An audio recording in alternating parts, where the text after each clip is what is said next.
Welcome to the Executive's View, the sports podcast where the stakes are high and the debates are fierce. Please welcome your host, Aaron Sirius Simmons, alongside co-host Barry DeVille and Jordan. Each week, we bring you into the boardroom where the elite minds of sports converge. From the gridiron strategies to the business behind the ball, we tackle the hard-hitting questions and give you an insider's perspective. So pull up a chair and join us at the table where champions are made and legends are born. This is the Executive's View. Let's get down to business.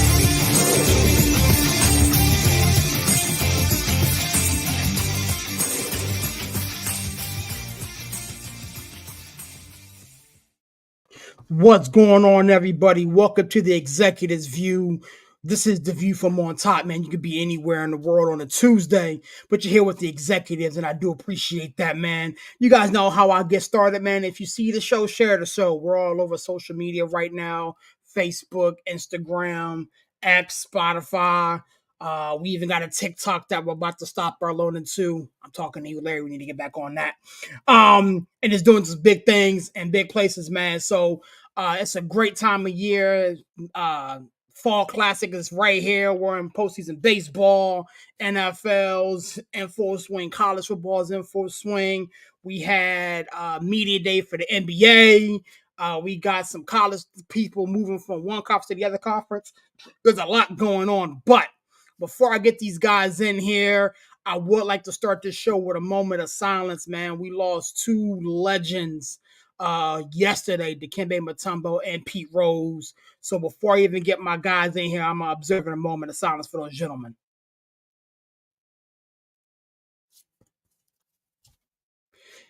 All right, man. Without further ado, let me get these guys in here, man. This man needs an introduction from me. My co-host, man, been rocking with this guy for 10 plus years. Villain is in the building, man. What's going on, my guy? How we doing, sir?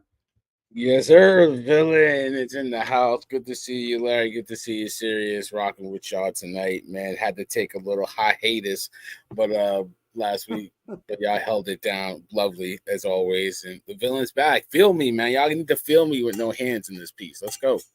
Yo, I'm not doing none of that nonsense, man. Yeah, you got some explaining to do, Lucy. You got some explaining to do. Okay.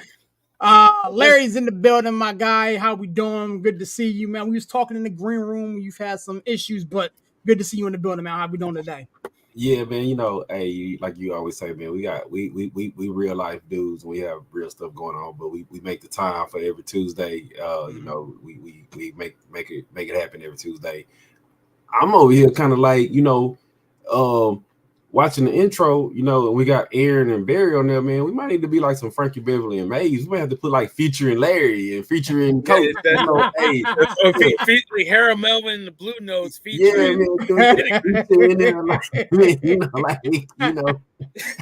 I do need to get y'all in there. I do need to get y'all. That's why I was saying, like, yo, how come Larry's not in the intro, man? What's up? We need like a special guest. You know, shout out to my man Jared from Nonsense and Deep Thoughts, man. He and I put that together when we first started the show. So I need to get back in contact with him. Actually, speaking of life situations, man, he recently lost his mother. So prayers up to the Fishback family for going through what they need to go through. But when things start to calm down, man, I need to update that a little bit. You know, you remember Arsenio Hall, and he used to have the band, you know, hey, look, like the band, you know, what he used to call it, the funk or something like that. Yeah, man. You know, we could be featured somewhere, but yeah, you know, it's all good, I need to get that updated, man. Here's the thing, man. Before we even dive into a lot of what we need to dive into, as I said in the intro, man, there's a lot going on around the landscape of sports. But I wanted to give you guys an opportunity to pay your respect where respect is due. First and foremost, Dikembe Mutombo passed away due to brain cancer. Brain cancer. Villain, I wanted to give you an opportunity to talk about, you know, Dikembe Mutombo, your memories of the gentleman, and just overall a life well lived, but definitely cut too short. Yeah, 58 years old, man. We used to say that was, 58 you old, and now as you get older, man, you think, damn, it's young, man. You had your whole life to see your family grow up and hold your grandkids and all that stuff. So it's sad, man. Rest in peace. Rest in paradise to Dikembe, a great player, great person, but better person than he was a player, better human being. Did a lot for his native country to bring basketball, being an ambassador for the league, Hall of Famer, obviously. But one of my fondest memories is that 1-8 matchup, Supersonics and Denver Nuggets, when they upset the Supersonics, which was a really good Supersonics team in '94. And seeing him holding the ball at the end of Game 5 or what have you, that's one of my favorite memories of him. Obviously, he played for the Knicks for a hot second, but that, and when he got traded to to the Sixers, AI needed that center because I think it was Theo Ratliff was hurt and they didn't know what was going to happen with him, and he got traded, and they rode it all the way to the finals. So, just a great basketball career, but a better person, and it was a shame. I thought it was a joke, to be honest with you, when somebody that messaged it to me. I was like, y'all lying, and that's exactly what I said to you guys. Like, you know what I mean? Like, it was just crazy. So F cancer, man. Yeah, man. Larry, I wanted to give you an opportunity to kind of weigh in as another Rockets fan here in the building. He spent a significant amount of time with us in Houston. Thinking back to NBA Media Day yesterday, LeBron recalled, the one time that he encountered one of those Mutombo elbows and had him masked up and whatnot. So Dikembe was all things defense, but I wanted to give you an opportunity to kind of weigh in and give me your thoughts on the late great Dikembe Mutombo. Man, well, that's what I put in the chat yesterday. I was like, man, he was a good basketball player, but a greater person. And with Mutombo, we all know him for the blocks and the waving the finger and stuff like that. But this dude was literally, building schools in his native country. This dude was literally, trying to better his country. But I always say, you can always tell a person by not how they act, on the camera, but how they act off the camera. Mm-hmm. And I'm from Houston, so of course, sometimes we run into people, and I just happened to run into him one day. I'm not gonna say where I was at, but we was at a club, and I just said, "Hey, Dikembe." I said, "Hey, Dikembe." He was like, "Hey, right back." And then you don't have to do that because a lot of times you speak to these celebrities or something, and it's not like you're trying to get a photo op with them or something. You just be like, "Hey, what's up?" And a lot of times they don't even acknowledge you. But he's one of them dudes that, even if you spoke to him, he gonna speak back. Like I say, as a Rockets fan, of course, he came in, a little bit later in the career, but even at his advanced age, he did what we needed him to do. And like I say, he was really good person. Dude could have won like Man of the Year like every year just because of the offensive stuff he was doing. Like every year, this dude, and it didn't matter what city he was in, you would always see like Dikembe Mutombo toy drives or Dikembe Mutombo, something, scholarships or something. Like I say, he was a good basketball player, but a better person off the court. Yeah, go ahead. Now you see all these stories coming out, like him and MJ getting into an argument over him blocking it, but then they still like hugging each other after the game and stuff like that. Just to let you know the type of person he is, man. Yeah.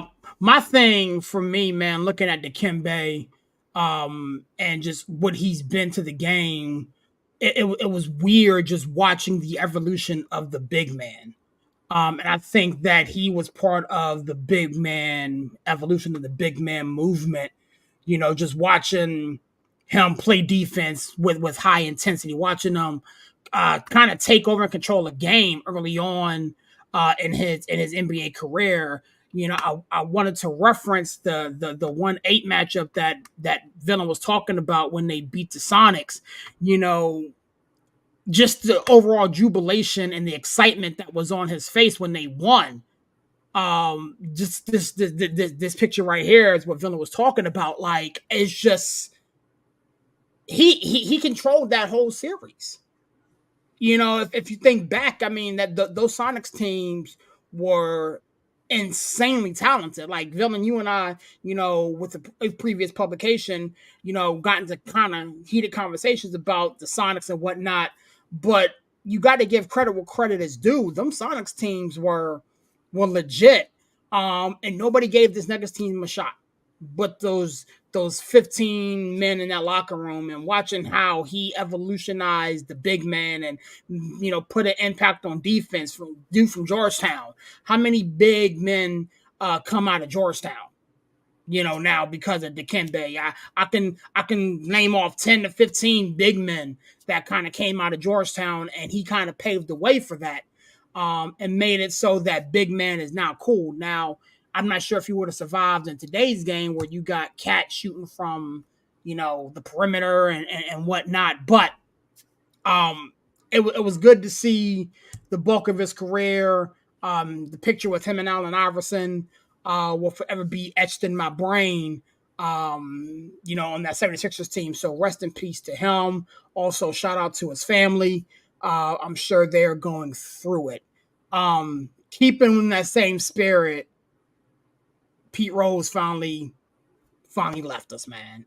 I wish I had the right assortment of words to kind of put in perspective what this particular passing means. When I got the news, kind of like you alluded to, Villain, I was shook. I thought it was a joke, especially on the heels of Dikembe's passing. I think, Larry, you sent it to us in the group thread, and I was about to say, bro, that's not funny. And then I got all the alerts from all the different sports applications, and I was like, hold on a second, this is wild. Larry, I'll start with you, my guy. 1-4. It's finally, you know, it's finally gone, man. I don't know what to make of this, man. Talk to me. Dude, I wish Chandler was on, because remember, we got into heated arguments about Pete Rose. Yeah. Right? And when you think about somebody like Pete Rose, you know, you see these stories, and the thing was, are they going to at least let him in the Hall of Fame? Are they going to at least let him back in before he passes, right? Now that he's passed, y'all look like real assholes right now.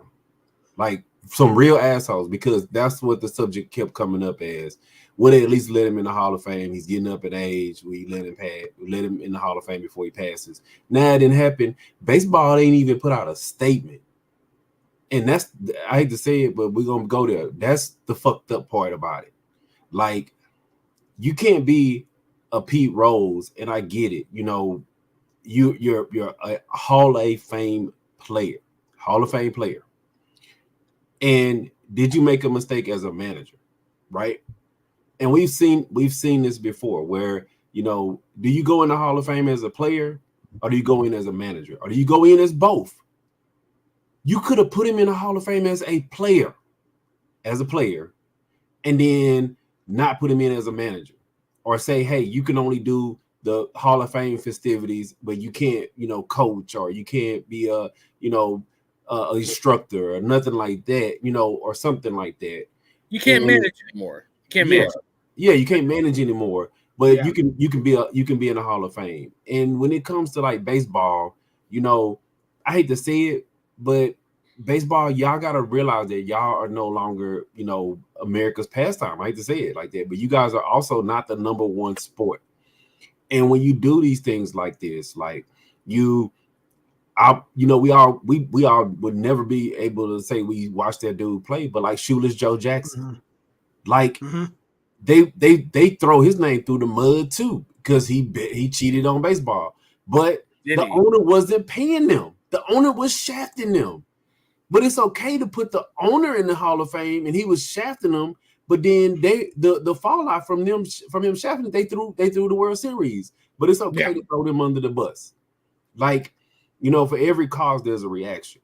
And when it comes to Pete Rose, he was just one of those guys, like he said, he was ultra competitive, and he bet on his own damn team to win. And it's sad that you see a guy who really, like everybody was saying, he has the best name his best nickname in basically all of sports, right? Charlie Hustle. Charlie Hustle. Like this guy is literally known. Baseball has promoted him running over the catcher in the All-Star game for years. Right. You're making money on this guy, but you saying damn you and fuck you, and we don't care, about you, the person, but we okay with making money on you, right? And I'm a person that I always feel like, does the punishment fit the crime? Mm-hmm. And I know we talk about sports on here, but it's like, now you see where people saying, why do these non-violent offenders have 50 year sentences and they doing more time than murderers? Why do you see these non-violent offenders and they got life sentences, and people who've done, violent crimes and getting out in 3 years? To me, Pete Rose, you bet on your own team to win, is the same equivalency. So yeah, okay, even if they would have said, Pete, take this 20 years and at 20 years we'll let you in, or hey Pete, it's been 30 years. Hey, look, let's go ahead and we'll go ahead and say he served a 30-year sentence. We're gonna let him in, or we're gonna do whatever we're gonna do.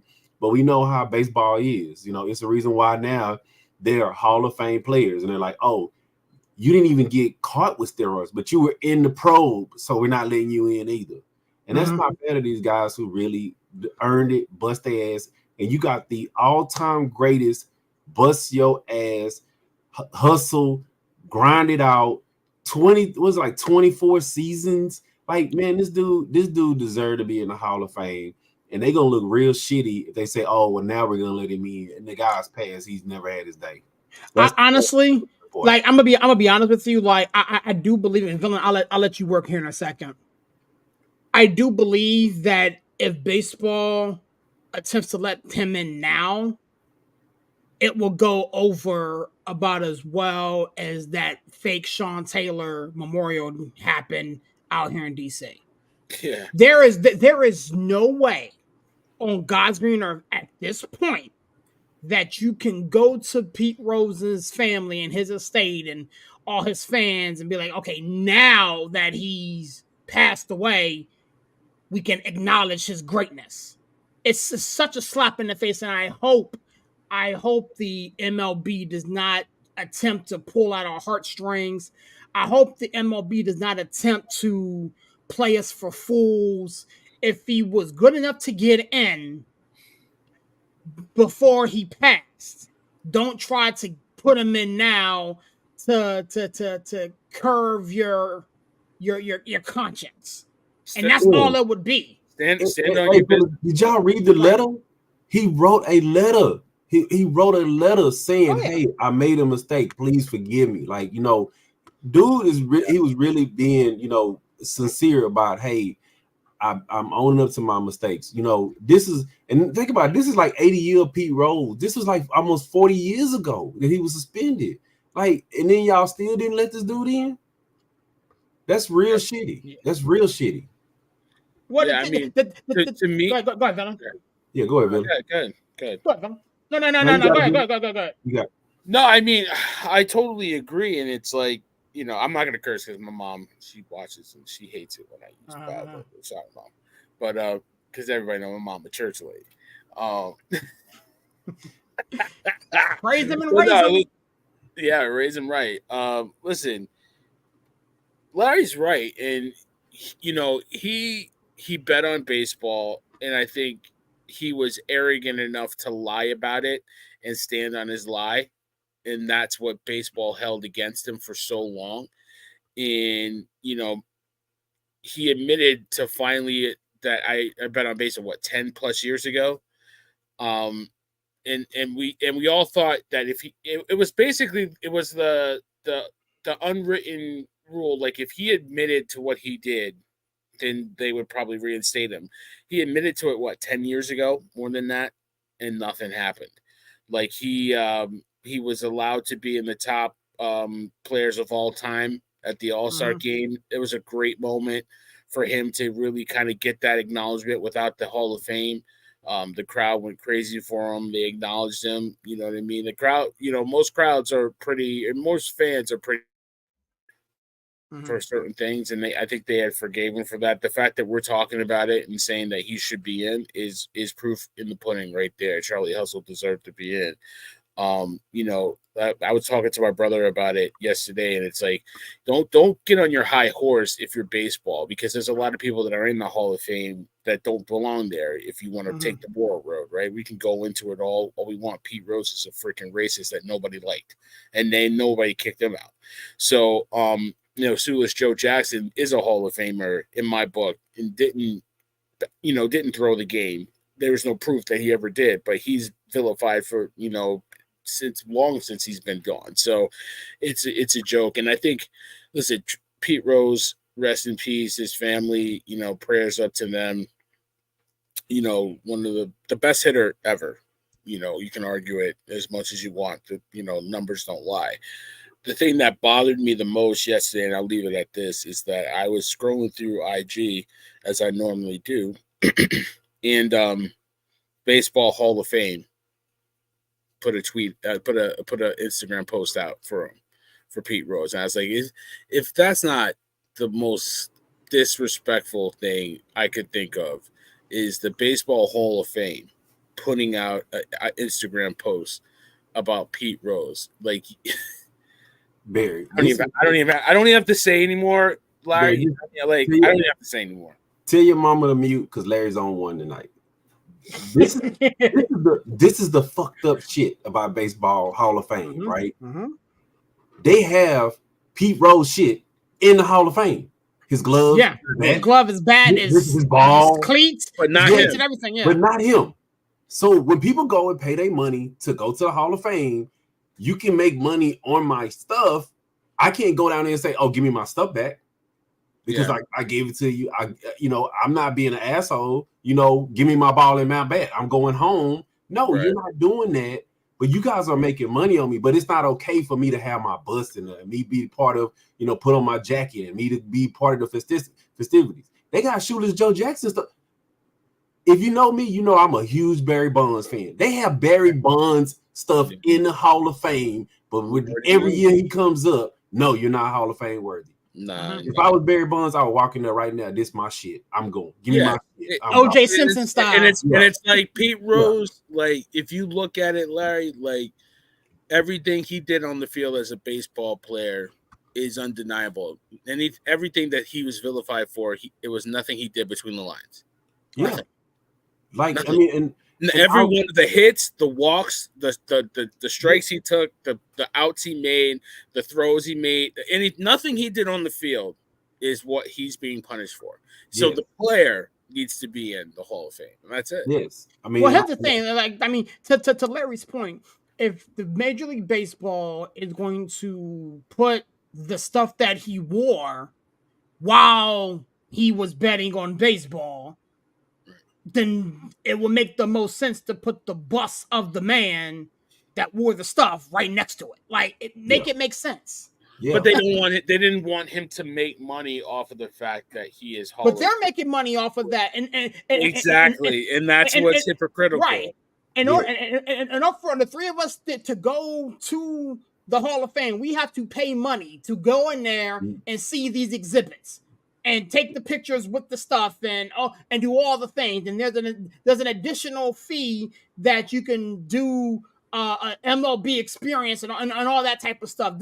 There's additional money that has to be paid out for a patron to go in to the Hall of Fame. So if the MLB is going to make money off of Pete Rose's stuff, to Larry's point, then I don't understand why he could not be in. Now, again, if you want to punish him, but there should not be an indefinite length of punishment.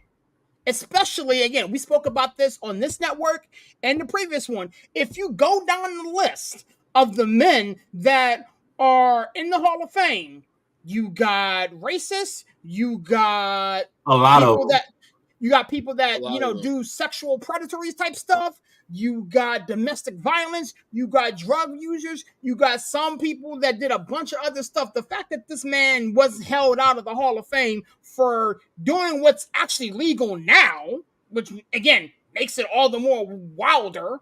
You know what I'm saying? Betting on baseball. The NCAA at least got themselves together and gave Reggie Bush back his Heisman. Yeah. I mean, betting on the game is definitely a tricky situation, not to play devil's advocate, because you can influence the game, especially as a manager, and you know that you don't know if he was taking, bribes or what have you, all that good stuff. But like, there is no evidence to the contrary. This is just a guy that liked to gamble. Yeah, you got to get into the nitty gritty of that stuff. But you know what? And this is where I'm gonna go with, and I want to drop this on y'all brain real quick, right? Now we know there are some horrible people in the Hall of Fame. Ty Cobb, man, they be putting this dude on a pedestal. Ty Cobb is literally one of the most racist pieces of shit that there is in the Hall of Fame. They made a movie about how much trash he is. Yes, that's how trash he is. Tommy Lee Jones played him in a movie to show how much trash. People literally sitting over here. Some of the same players that y'all put on these pedestals. These were the same people they was fussing because they integrated the stats. You know what I'm saying? Like, dude, I feel like I'm just one type of people. I feel like, man, if you're not gonna count the Negro League stats, then don't count the goddamn stats from these motherfuckers that was only playing against people that look like them. Right. Goddamn, if you want to go there, because you're not playing against the whole pool, and like I said, it's some pieces of shit out there. And I always look at it from the asterisk, right? I look at it from the human aspect of it too. And I'm just gonna tell y'all this, right? Do you not know that the baseball players' pension plan is set up so Hall of Fame players get around $7,500 a month, which is about $265,000 a year. So by y'all not keeping this dude in the Hall of Fame, not only have you robbed him of something that he earned, but you know the thing about Pete Rose, he's always been known as a autographer, put it like that. He's been on all the circuits. Yeah, he signs everything. Everything. Yeah. And so now not only have you robbed him of being in the Hall of Fame, but now he was on it because he needed the money. So now you've also taken money out of his pocket. That was the point. And then you still say, "Oh no, you can't get in." That was the point. I think the thing is, like, when he wrote this letter, and again, I put it up earlier during this segment. When he wrote that letter and was like, "Yo, my bad, I'm sorry, I'm requesting another chance," the whole nine. The fact that Major League Baseball pretty much gave him the finger at that particular point, especially with the years that, have surpassed with him not being in and not being in. This isn't the same situation where it's Barry Bonds where, okay, yo, the wound is still fresh. This isn't, what's the guy's name? I don't think it is the wound is still fresh. Dude, I think it is. I think the thing with Barry Bonds is still super fresh. I don't think it's fresh. I think that people just didn't like him, and it's just an excuse. Same thing with Pete Rose, though. Yeah, people just didn't like him, and this is just an excuse. Like, I mean, I hate to say it, Roger Clemens is a Hall of Fame pitcher. He's a Hall of Fame pitcher. Mm-hmm. But they don't like him, so of course they're gonna use that as an excuse. You can't. Jose Canseco was the guy I was talking about. Jose Canseco was the guy. Yeah. You can't tell me that. And then you know what? This is the part that really irks me too, y'all. I'm on one night. Maybe I'm channeling my inner channel tonight or something. I'm on one. So this is the part that irks me. A guy who he may have committed a crime, right? And then you say, okay, we're not gonna let you in. You're suspended indefinitely, and you never even say, okay, we're gonna let you in at all, right? But you got guys who you let in. You find out shit about them later on. And you don't say, "Oh, we're gonna remove you." We leave your ass in there. There was never a statement or IG something come out or anything. Like, again, I'm looking at the list now. I can go down this list and name off so many guys that have, like I said a second ago, bad men. Yeah. Great baseball players, but bad men. And they're in the Hall of Fame. They get them and their families get this pension and all the sort of stuff. Like at some point, the MLB has to stop trying to placate this like a stand-up association. And I think that's the biggest issue that I have with it. You cannot sit there and talk out of both sides of your face. If if if you didn't put Pete Rose in because it was bad for business, and again, I got a list of 300 men sitting here, half of them are bad men. And all you got to do is a Google search on any one of them. Remember, I told you, my thing is, I've always, when it comes to any Hall of Fame, whether it's football, basketball, baseball, whatever, I've always said, like, why do y'all put a Hall of Fame criteria to fall only on the writers? You know, the fans love Pete Rose. The other players, they might come in and say, you know what, hey, let him in. So you can't have, you know, a jury and all your jury look like you. You know, you have to have a mix, a combination of the jury. And it's like, you know what? I hate to say it, it's like only the writers matter, and we could give a damn about what the public think. We could give a damn about what the other players think. We don't give a shit. It's what they think. And I'm quite sure they being influenced in some kind of way by the commissioners and by, you know, anybody in the league office. They being influenced in some type of way. And of course, I mean, it's known. They hold these things. Baseball is woven into the fabric of America. And again, I'm not going to get political here, but yeah, it reeks of privilege, and it reeks of a good old boys network and a good old boys club. And if you fail to meet the criteria of the good old boys club, or they don't like the way you tie your shoe, or they don't like the way you play the game, or they want to deem something that is taboo, like betting on baseball is taboo, then they're gonna keep you out. It's so bananas because again, they're talking out of both sides of their face, and I'm frustrated that Pete Rose has passed on, and I know it's coming in a year or two from now. He's gonna get the nominee, and they're gonna do this whole thing and pull at the heartstrings of his fans, his family, and his legacy. And the sad part about it is we as pure baseball fans and pure fans of the game are going to buy it because finally when we go to the Hall of Fame, his bust will be there. And I'm furious at the fact that I know it's coming. No, it's so much negative stuff coming out about this. The worst part about Pete Rose that I've heard all day, right? I was watching another network, and this is the most fucked up shit that they've done to Pete Rose, and this is why they should have let him in. His own son, at his son's debut game, they wouldn't even let the man in the stands to watch his son game. He had to pay for his own ticket and sit in the stands. Like he not somebody who bust their ass on the field and who put the Big Red Machine is known for Pete Rose too. Like this is somebody who literally should be in your Hall of Fame, and you made this man buy a ticket to the game that he helped put on the map. That is some low shit. I hate to say it. When they give Aaron, you work there, they give our field passes to groupies and people that ain't even associated with nothing to do with the sport. You got a field pass. I got so many credentials I got to check. Oh, how do you know this person? Oh, you know what I'm saying? We golfing buddies. Oh, yeah, you know what I'm saying? You give out field passes and you give out dugout passes and all this stuff to all kinds of random people, but you made that man pay for his own ticket to the game to see his son play. That is fucked up. Again, I'm annoyed, and we could spend the next 2.5 hours going on this. But I definitely wanted to kind of get you guys an opportunity to kind of say what you got to say about it. And speaking of baseball, I wanted to parlay that into the 2024 postseason. We got a game. We got games that is going on. We got a game going on currently. The Fall Classic is right around the corner. If you take a look at how the tournament kind of shapes out, the Jays and the Orioles, go at it at the 3-6 matchup. The Jays won game 1. The Tigers and the Royals go at it. And so I don't even. What That's are you getting? What is this, a ho. prank?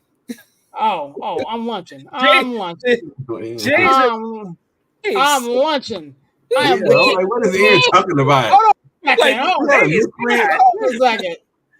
It's You're October 1st, fired. not April 1st. Right. I'm That's right. You lunching. fired. You fired. I need, I'm like, what? but anywho, before I put my total foot in my mouth, we got the No, Braves, it was the Tigers the beating Tigers, and the Tigers. beating the Tigers, Astros. The yeah. Tigers beat the Astros, and then the Royals went into Baltimore and beat the Orioles 1-0. I caught the end of that game. Orioles getting by a hit. I think Lugo pitched today, right? Yeah. The 4 pitchers combined for a shutout. Lugo is making a case, man, making a case for that Cy Young. And so it was a really good performance by him. Baltimore, like we kind of said, they haven't been playing good baseball in the month of September. Basically gave the division to the Yankees until like the last week. They started to try to play a little bit better, but they haven't been playing good baseball. A lot of guys have been slumping. I think who was not Radcliffe? I think it was Radcliffe who just had a terrible second half. They've just been struggling that all the way around. Larry could talk about the Tigers in the Astros. I don't want to go into it too hard, but the Tigers, we talked about them. They were a sneaky team, right, Larry? And we said they were playing some good baseball, making moves, and lo and behold, the Twins kind of fell apart at the end, and they snuck into the playoffs. But they're a damn good team. Shout out to them because they were awful the last couple of years, and for them to turn it around the way they did and get into the playoffs, shout out to them. And then on the NL side, you look at this Mets team. Yeah. 2 months into the season, 11 games below 500, and since then have reeled off over 64, 65 wins to get into the playoffs, one of the hotter teams in the league. Francisco Lindor, if it wasn't for that guy in LA, Shohei, he would be the MVP. Like his performance in game 161, it's unbelievable what he did. It hit that 2-run home run to put him ahead. It was a really fun game to watch. I didn't get to watch the whole game. I caught it into the 8th inning because I got an alert. I was at work and they were down 3-0. I was like, oh, what the hell, man? Come on, Mets. And I look, they're up 6. Oh, hey. Yeah. It's just like it was like a preview of playoff baseball. It was fun to watch. So shout out to the Mets. The Brewers. They are a dangerous team. They defend, they run. Yeah. They got some good pitching. They're a scrappy team. Nobody expected them. Wire to wire, they dominated that Central Division. Nobody expected it out of them. And, shout out to them. And the Phillies playing good baseball. They get the bye. The Braves, despite all the injury problems that they have, they're in the playoffs. They're here now. Nobody saw that coming. Nobody saw that coming. I thought they would have faded by now. And the fact that they hung in there, shout out to that Braves, that organization. They got a really good team, but they are running into a buzzsaw right now in San Diego. San Diego is that good.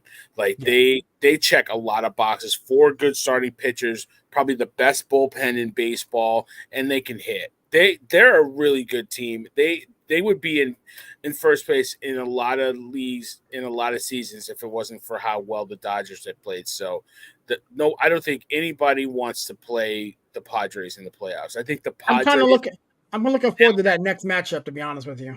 Yeah, I think the Padres and the dangerous Royals and Tigers teams are teams that nobody wants to play right now. Yeah. And the thing is, the Yankees get the winner out of that 5-4, that Kansas City Orioles matchup, and the Guardians get the 6-3 matchup. So the Tigers, Astros. Well, the Yankees get the lowest seed, right? If right? Don't they get the lowest? No, I don't think that's how it works. I think I think the way it works is I think they just got to break off. And again, I could be wrong, but I mean, you're showing me a wild card with the Jays. You could be wrong. Right. I could be wrong. I mean, I could be wrong, but based on how I'm looking at it now, that number 2 seed gets the 3-6, and the number 1 seed in the AL gets that 4 or 5. So the winner of this Royals Orioles series goes to the Yankees, and the winner of that Astros goes to the Phillies get the Mets Brew series, which is going to be a fun series, to be honest with you. I'm kind of hoping it's the Mets just for that whole NL East joint. It's funny, serious, because it's a bad matchup for the Mets. The Mets can't stop the people on the base pass. The Brewers like to run, but then watching game 1, the Mets were aggressive on the bases, and they got a good performance out of Severino. Like, he bent but didn't break. Right, he kept them in the game. The offense got it going. The Mets. The first game is the most important game in these 3-game series by far. Like it was like a year or two ago. The Twins were a hot team. They lost the first game, and they couldn't get. It was like the next day the series was over. Like, they couldn't get off the mat, and it's important. It's important. So shout out to the Mets, and I hope that for Larry's sake that the Astros get it together in game 2, because I want to face the Astros, because I want to make I want to make no. I'll be honest with you. I'm gonna keep it a beam with you, dog. Like, the way this is shaping out as a Yankees fan, the Astros, if they don't get their stuff together, they'll be done tomorrow. So I ain't got to worry about them. And the other thorn on the Yankee side has been the Orioles. And if the Royals beat them, I ain't got to worry about them. So as a Yankees fan, I'm liking how this shapes up now. I'm going to let my Astros fan talk his stuff, whatever. His running buddy's dealing with some stuff, so he may not make it on tonight. But what the hell happened, bro? Screwball. I said it. Screwball. Screwball. I hate to say it, but he's a beast. This is what it came down to today. To be just keep it 100, or y'all say keep it a buck. Screwball has been the front runner for the AL, for the Cy Young, right? Yeah. And remember, I told y'all my dark horse was Frauber. Frauber pitched some amazing games, but Frauber didn't have it today. That's why he got pulled early, right? And even though we had trouble with Screwball, the Astros had the bases loaded in the bottom of the ninth. We run into the same problems again with leaving runners on base. Yeah, Screwball was actually, we had him in a jam. I think it was in like the 6th, something like that. He had a runner on 2nd and 3rd, but he struck out Pena. So it's the same Astros stuff, and hopefully they can get past it tomorrow. We're not facing Screwball again, and we don't have to see him again for the rest of the series. That's the thing about the Tigers to me, is that I've noticed that they've been good, but when they face the better teams, you get past Screwball and you're okay. You can beat the other pitchers on their team. It's not like they have, this crazy rotation where you're gonna face a front end starter, day over day out. And the Astros are pretty deep. Astros, we got Alvarez back today. Me and Steve, we actually was having these conversations, and they actually made a really smart move. They left Verlander off the roster. He's been pitching like garbage, and I'm like, Steve, he's not healthy. And I would have hated they left him on the roster and let him start one of these crucial games that just because it's Verlander. No, you make the move. So I'm okay with it. It's a bag of mixed emotions here in Houston because AJ was the fall guy. AJ can manage, and AJ was the fall guy. And like I say, it's like we playing the Twins, but it's AJ. It's like you want to beat your little brother, but at the same time you beating your little brother. I mean, looking at tomorrow's matchup, you got Tyler Holton going tomorrow with an ERA of 2.19. I mean, it's not Screwball, but it's also not a walk in the park neither. Yeah, I mean, I ain't saying it's a walk in the park, but who we got tomorrow starting? Hunter Brown. Yeah, Hunter Brown. Hunter's been, yeah. I mean, if you look at his record, but if his record is bad because he started the season like 3-7, but Hunter's been dealing. Hunter has been really dealing this season. So I'm not saying that it's impossible, but Hunter's been playing really good. Like I said, now we've actually can will out our entire lineup now. Now you're getting Diaz, you're getting Tucker, you're getting Alvarez, you're getting Bregman, you're getting Altuve. That's the thing, as I was saying about the Astros, 1 through 9, it ain't a team I think got a better 1 through 9 than the Astros. Pena's like the end of the line that you got to deal with, and like I said, that's a pretty tall task to deal with. So I'm not gonna hawk on the Astros too much. We're gonna see how the game plays out tomorrow. This Brewers game, I thought the Brewers was gonna give them a better matchup. Yeah, but yeah. Hey, like the one thing about sports that people fail to realize is that you can have these really good teams, but when you get to like postseason play, these teams that are hot, like really hot, and I hate that we lost game 1, but the Astros and Mets have been second half of the season. They've been the 2 hottest teams. Yeah, 2 hottest teams, and the Mets have been really hot. So you got to watch them. Pete Alonso, man, oh my God, that dude. We thought he was gonna get traded, man. That dude, yeah, he. I told you, like the New York were right if they traded that guy. Yeah. And absolutely, and you got to look at it too, Larry. New York fans, Met fans wanted to get. They wanted to find Francisco Lindor, find him at his house, and evict him, and pack his stuff and get him out of here. Like they wanted the Mets to do a fire sale. Yeah, they thought it was the worst trade that the Mets ever made.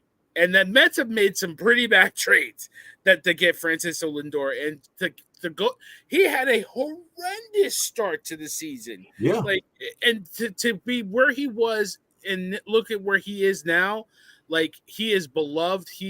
It's amazing. And it couldn't happen to a nicer guy because he is a good guy. So the Mets are a really good story. And I wish they had just a little bit more pitching, but just the fact that say about the Padres, I wish the Padres just had a little bit more pitching, and then with them getting Tatis back late in the year, that's kind of helped them out too. That's almost like picking up a trade or a free agent or something. Yeah, he was a little deadline move. That's like a deadline move. You know what I mean? But they've been hot too, and I don't know what's going to happen if they play the Dodgers. That's where it's looking like it's going to shake out. But they've been on the Dodgers' ass. They actually beat them. They beat them in the series like 2 weeks ago. So so the Padres. I don't think that I don't think that the NL is just a given that the Dodgers are gonna just win it. Even though with the Dodgers, it's a tall task, especially getting through their lineup. Yeah, it's a tall task. Yeah. But I think that it's gonna shake out to be interesting. When we talk about Yankees all day, and I know you guys don't want to see the Astros.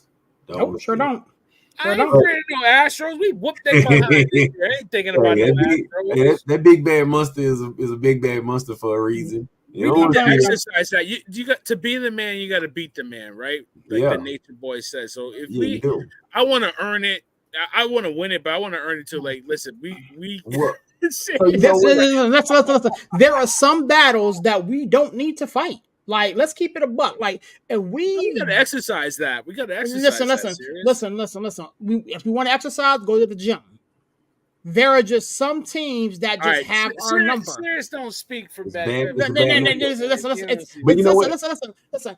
I've seen this movie time and time again, and I really don't want to watch it another time. I really don't. Like, again, if Lady Luck smiles on us and we have to see them in the ALCS, which is how it's looking now, if these two teams match up, then so be it. But I would rather not have to play the team who's routinely ended our season time and time again on some bull.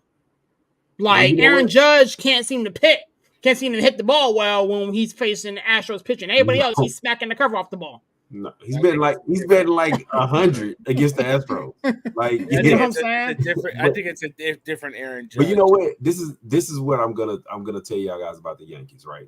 Of course, would you rather lose to the AL's dynasty team?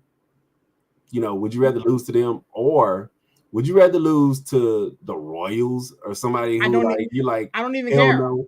I don't even care. Because this is the problem with the Yankees, right?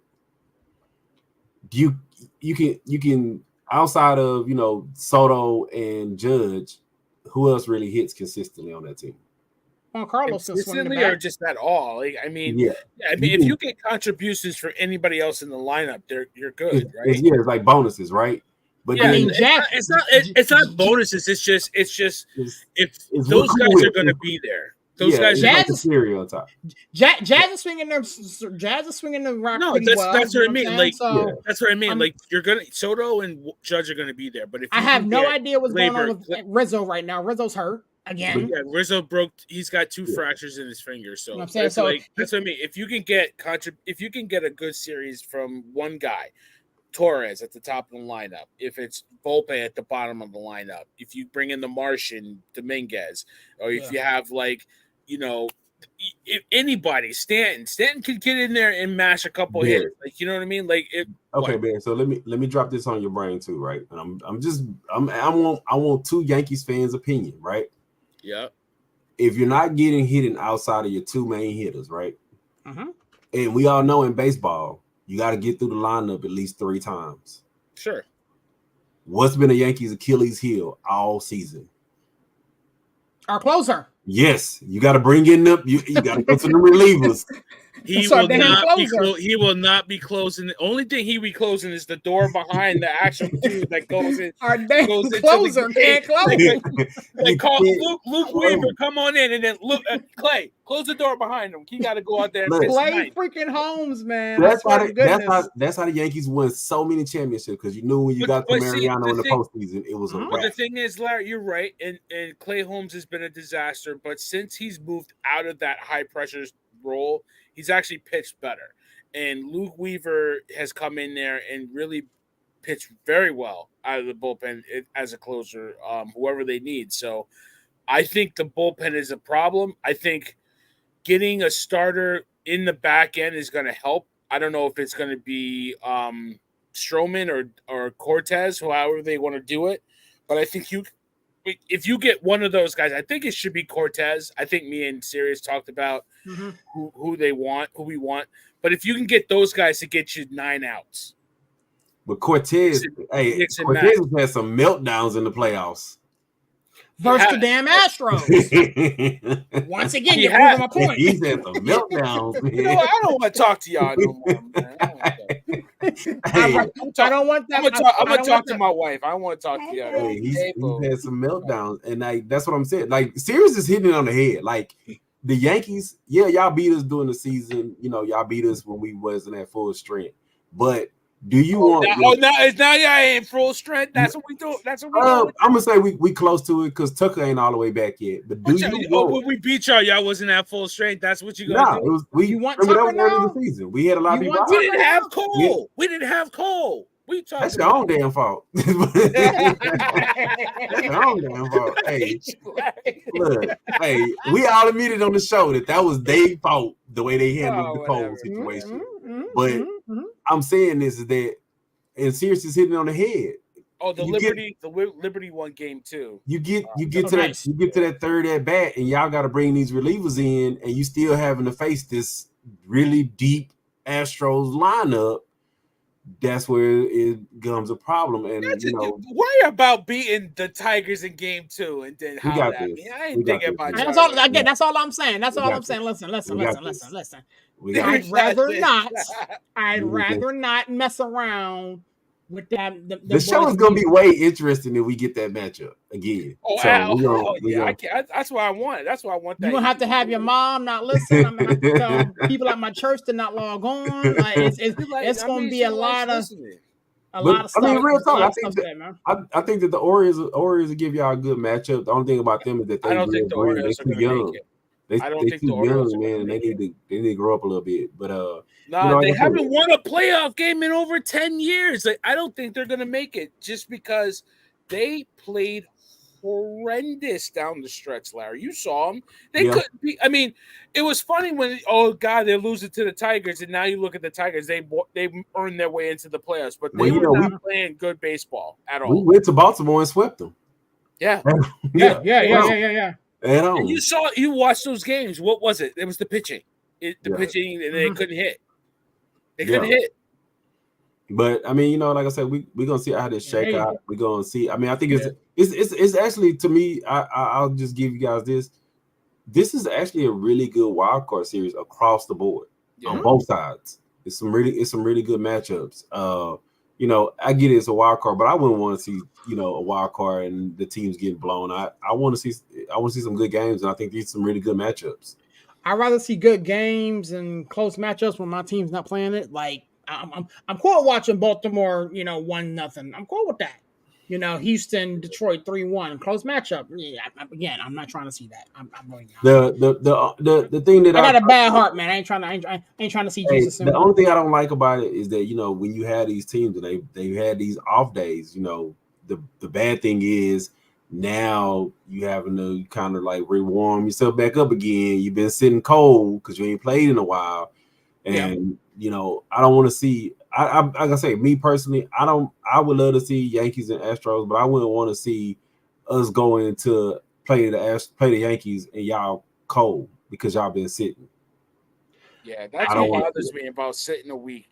I've seen it before where you sat a week, you cooled off, and then you run into a hot team that pulled off a couple wins, and you can't get it going. The Yankees did that a couple years ago, right? Your pitcher schedules is off because they used to pitch in every so many days. Your hitters ain't been hitting against live balls, so now they live pitching, hits and stuff. Yeah. I will say this though, I much rather be sitting where I'm sitting than to be in this wild card thing where it's the best out of three. If you have a bad day, like again, I fully expect the Astros to get it together and win the next two. I fully expect them to do that.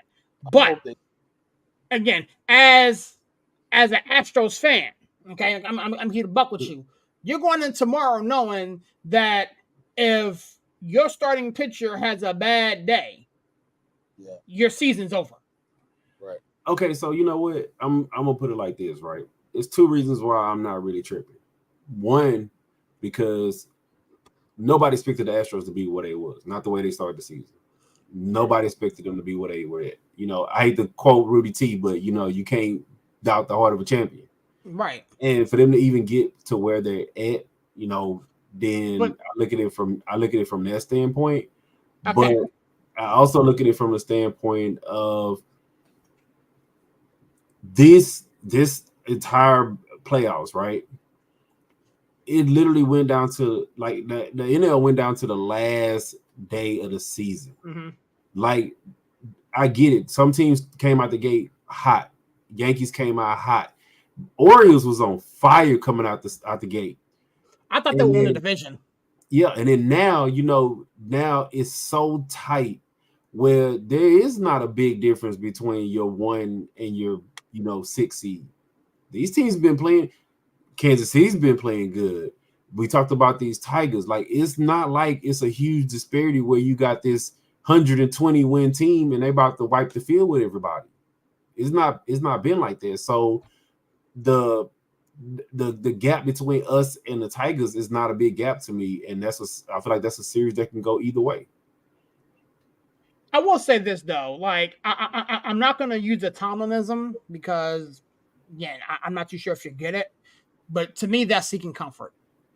You're here.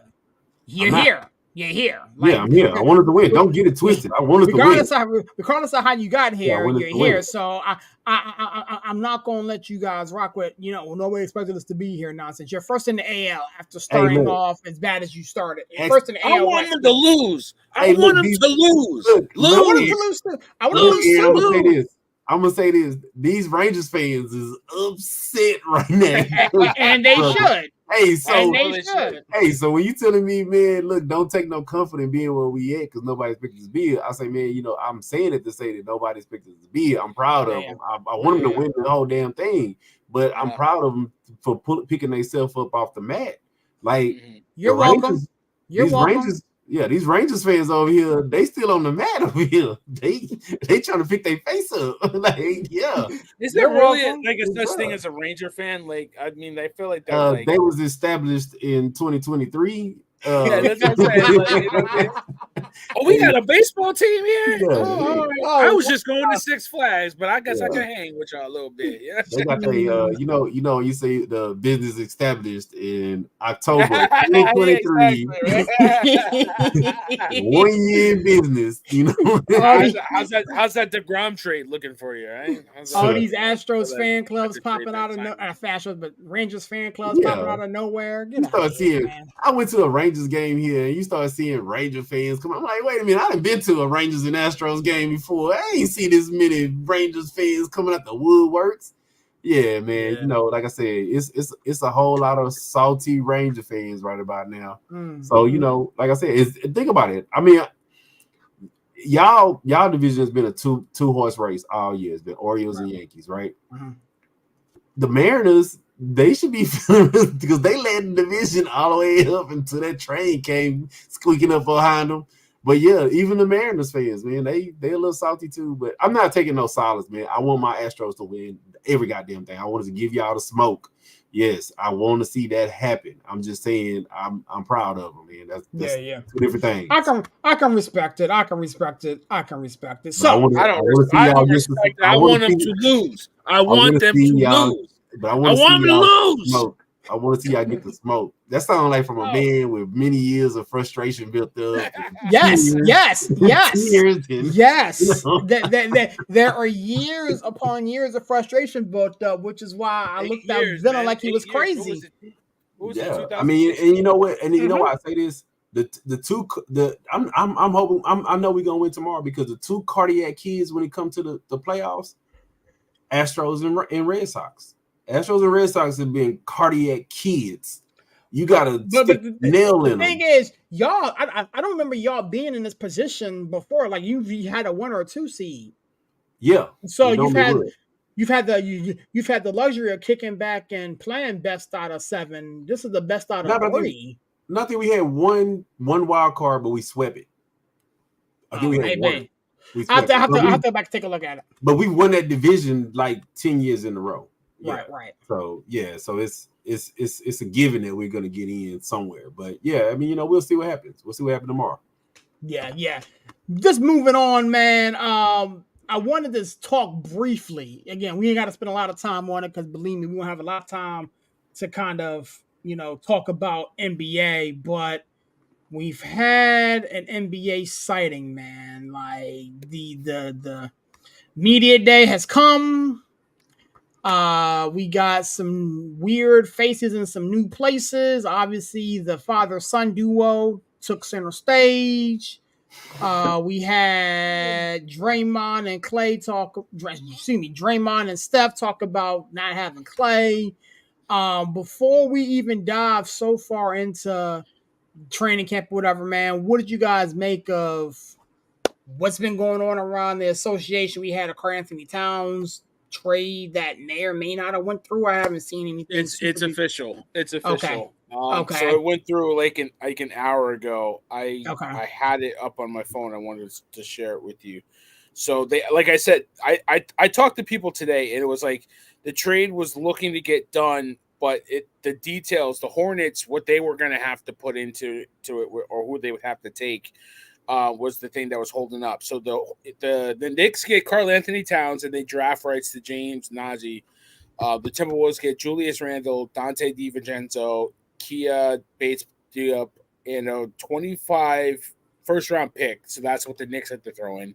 And the Hornets get 2 second-round picks, a 2016 second-round pick, and then they get 3 players: Kawan Jeffries, Charlie Brown Jr., Darius Washington, and then $7.2 million in cash. Because the money for the Knicks and the Timberwolves didn't match up. Like that was why they had to do that. So listen, Sirius thinks he's slick. He wanted to go ahead and talk about LeBron and your baby Bron. Kyle, Thompson, like Klay Thompson. No, we talking about the Knicks, baby. The New York Knicks. That's what we should be talking about because we here. Orange and blue skies, baby. We here. Larry, Come on, Larry. Come on, baby. Oh, why y'all broke up the New York Villanova squad. Nova Knicks. Yeah, the Nova Knicks, man. Why y'all So, that, man? so what happened was, in what I've been listening to and hearing about for a while, is that the Knicks, since the draft, have been dying to get Karl-Anthony Towns. The original offer, Larry, was Julius Randle and Mitchell Robinson for Cat, and the Timberwolves said hell to the no. Like, why would you get Mitchell Robinson? You already have Rudy Gobert clogging up the middle, right? It's like, no, that's not going to work. So they kept offering it to him. We want DiVincenzo. Okay, so they put in DiVincenzo. They're like, not really. And then once they put the first round pick in, they were like, okay, because that first round pick is a lottery pick. It's a protected lottery pick from the Pistons, right? So that's guaranteed. Obviously, that's going to be guaranteed a lottery pick, and it's going to be a good pick. So once they put that into the mix, they were like, all right, we can do business. I didn't want to lose Dante. I think, obviously he's a great shooter. He was a great fit in New York. The fans fell in love with him. Every Knicks fan that I talked to or I've seen around did not want to lose DiVincenzo. But I think a lot of Knicks fans, and it's weird because I've talked about it on the show with you. I wanted Randle gone. I wanted him gone. He doesn't fit. He pounds the ball. He stops the ball. He doesn't allow Brunson to do his thing. Now you got Cat. Yeah, he disappears in the playoffs. Exactly, right? But now you got Cat, right? So he spaces the floor, allows Jalen Brunson to operate in a more open offense in the half court. It's a better fit offensively. I didn't want Randle here. But I was willing to let him stay here because when we had Brunson, we had Randle, we had OG healthy, we won 10 games, right? So I was willing to let him it's not up to me, right? But I was willing to watch him and see him here to see if it could work. But the Knicks were unable to get an extension done. They wanted Cat in the worst way. They've wanted Cat ever since he came out of Kentucky. They got a Kentucky product, just the wrong one, right? They got Randle and not Cat. So it was like basically, all right, what do you need to make this work? And I think offensively it works. Defensively, I think it's going to be a problem because Cat doesn't bang, doesn't like to play center. That's the whole reason why he got Gobert. And that ain't somebody he's a center that don't like to play center, but I don't think. But then you heard the rumors is that they was like, Mitchell Robinson is on his way out. So why would he's not healthy? He's not healthy. He's not healthy. He can't stay on the court, and they're trying to shop him right now as we speak. So I agree with you. It's like I look at it like this: your offense is going to get a lot better, right, with Cat. So I think you're going to be easily a top 10 offense. Your defense isn't going to be as good as it was, but if you could be serviceable and defend, you got two elite wing defenders, and you don't have the rim protector, but you got two guys that can guard the two wing defenders that you're most worried about, Tatum and Brown. I think you can make it work. The depth is going to be a problem, but okay, depth. I mean, what does depth mean? You're only going to play 5 guys, okay, at the end of the game. Depth is important, but is it going to make or break you? No. And I look at it like this, and then I'll let you take this back. The trade, and I talked about it today with a couple of my friends, the trade for Cat makes sense now because you lock Cat into a long-term deal. When the cap keeps going up, now in a year or two, you can keep the core that you have, everybody in the core, Brunson, Bridges, Anunoby, Cat, and McBride on a cheap contract, and then still add pieces because now you have cap space because Brunson took the lower deal. Now you have Bridges that doesn't – he can only get a 2-year deal this year. If he did an extension, next year it's a 4-year deal. So you have that cap flexibility. So this year might be a little meh, but, and I don't expect us to win a chip this year, but now you have flexibility next year and the year after with the cap going up because of the TV deal to add the pieces to get that depth back. So I love it. I think it's a dumb move. Oh God, here we go. I think it's a dumb move. I think that in order for the New York Knicks to justify this move, you had to get better at the wing position, and losing Dante DiVincenzo doesn't help. I understand that you got, some of your Villanova boys together, but Cat is a big man's version of Julius Randle. He's just 20 pounds heavier. He's not consistently healthy. He prefers to play on the perimeter instead of getting his behind on the box and playing big like you need him to.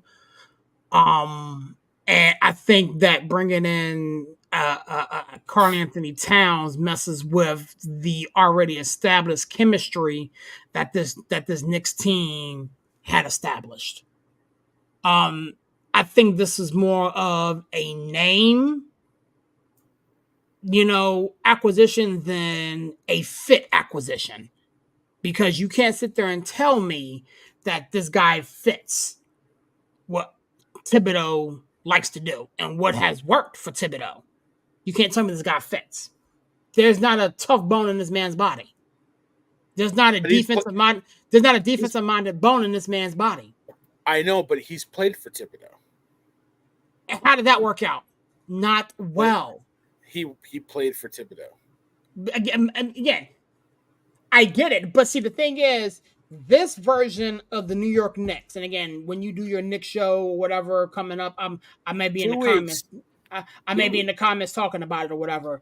But slide into my DMs, brother. Slide into the DMs and holler at your Knicks fan. Holler at you. But like this version of the Knicks team was respected. It was something that, as much as I gave you crap on this network and the previous one about orange and blue skies, there were people showing up to the Garden for the Knicks, not because they mom and pops and them gave them a ticket and it's a destination location. This Knicks team was extremely good, and they played tough defense, and they gelled together in the whole nine. Even with, again, I agree with you. Julius Randle has no place on this team.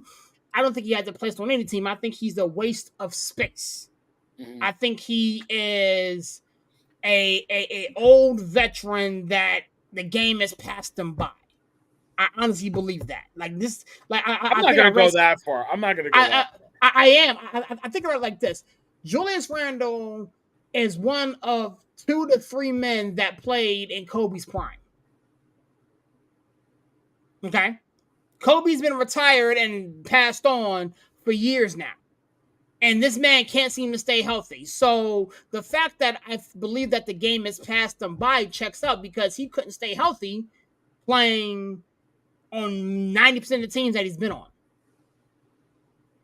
You know what I'm saying? So it's going to be interesting to see how this particular marriage works. And again, I'm glad that it happened now. That way we can kind of watch the evolution of this thing, especially with them getting in the training camp and, preseason and the whole nine. So that gelling process that I mentioned has a time to materialize. But that Villanova Knicks team that we joked about, them brothers played together. They spent summers together. They spent camps together. They went to school together. The whole nine. I was much more higher on the Knicks team before this than I am now after this. Larry, talk to me. Man, sometimes it's called addition by subtraction. And I think that's what the thought process was with Julius Randle. But in order to get somebody to take his contract, you had to give up Dante. And, I think Julius Randle, he fit into that mode of Zach LaVine. Zach LaVine's a good player. And Julius Randle's a good player, but because of the style of play that he plays and that contract, nobody wants that contract. The Bulls cannot give away Zach LaVine. Can't give him away.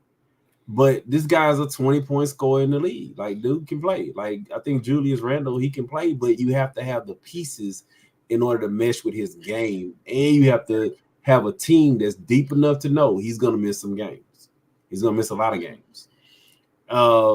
the thing I don't like about it is, like Sirius said, it's two things that don't match.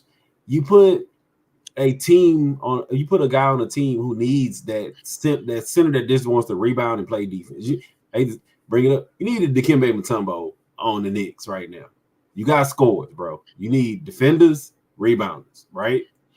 Mm-hmm. But you put a guy that don't like to do that, and now he doesn't like to be in the paint. He wants to be on the wing, but he also wants the ball and he likes to shoot. And he loves to slow it down. The Knicks want to run. That was when they strong suit. They was running and gunning. People was like, "What the hell?" Tibbs found offense to run and gun. Like that's I don't know if they like to run.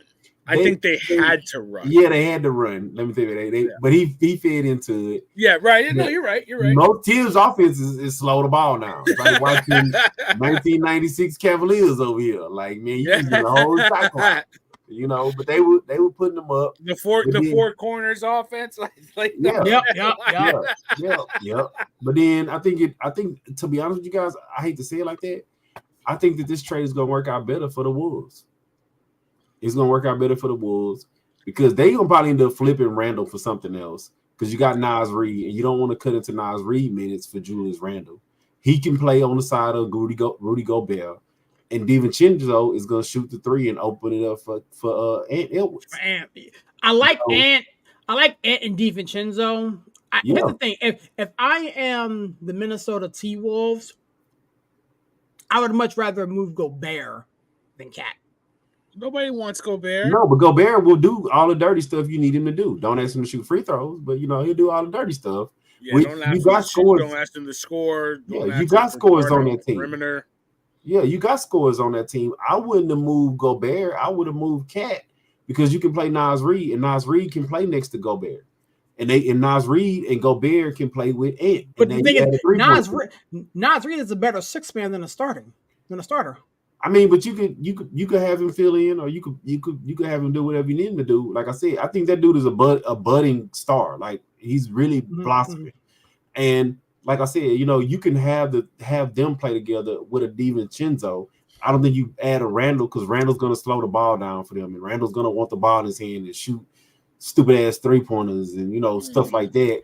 That's why I think they just picking him up and they're going to eventually end up flipping him for something else. I think the really prize that they was after was DiVincenzo.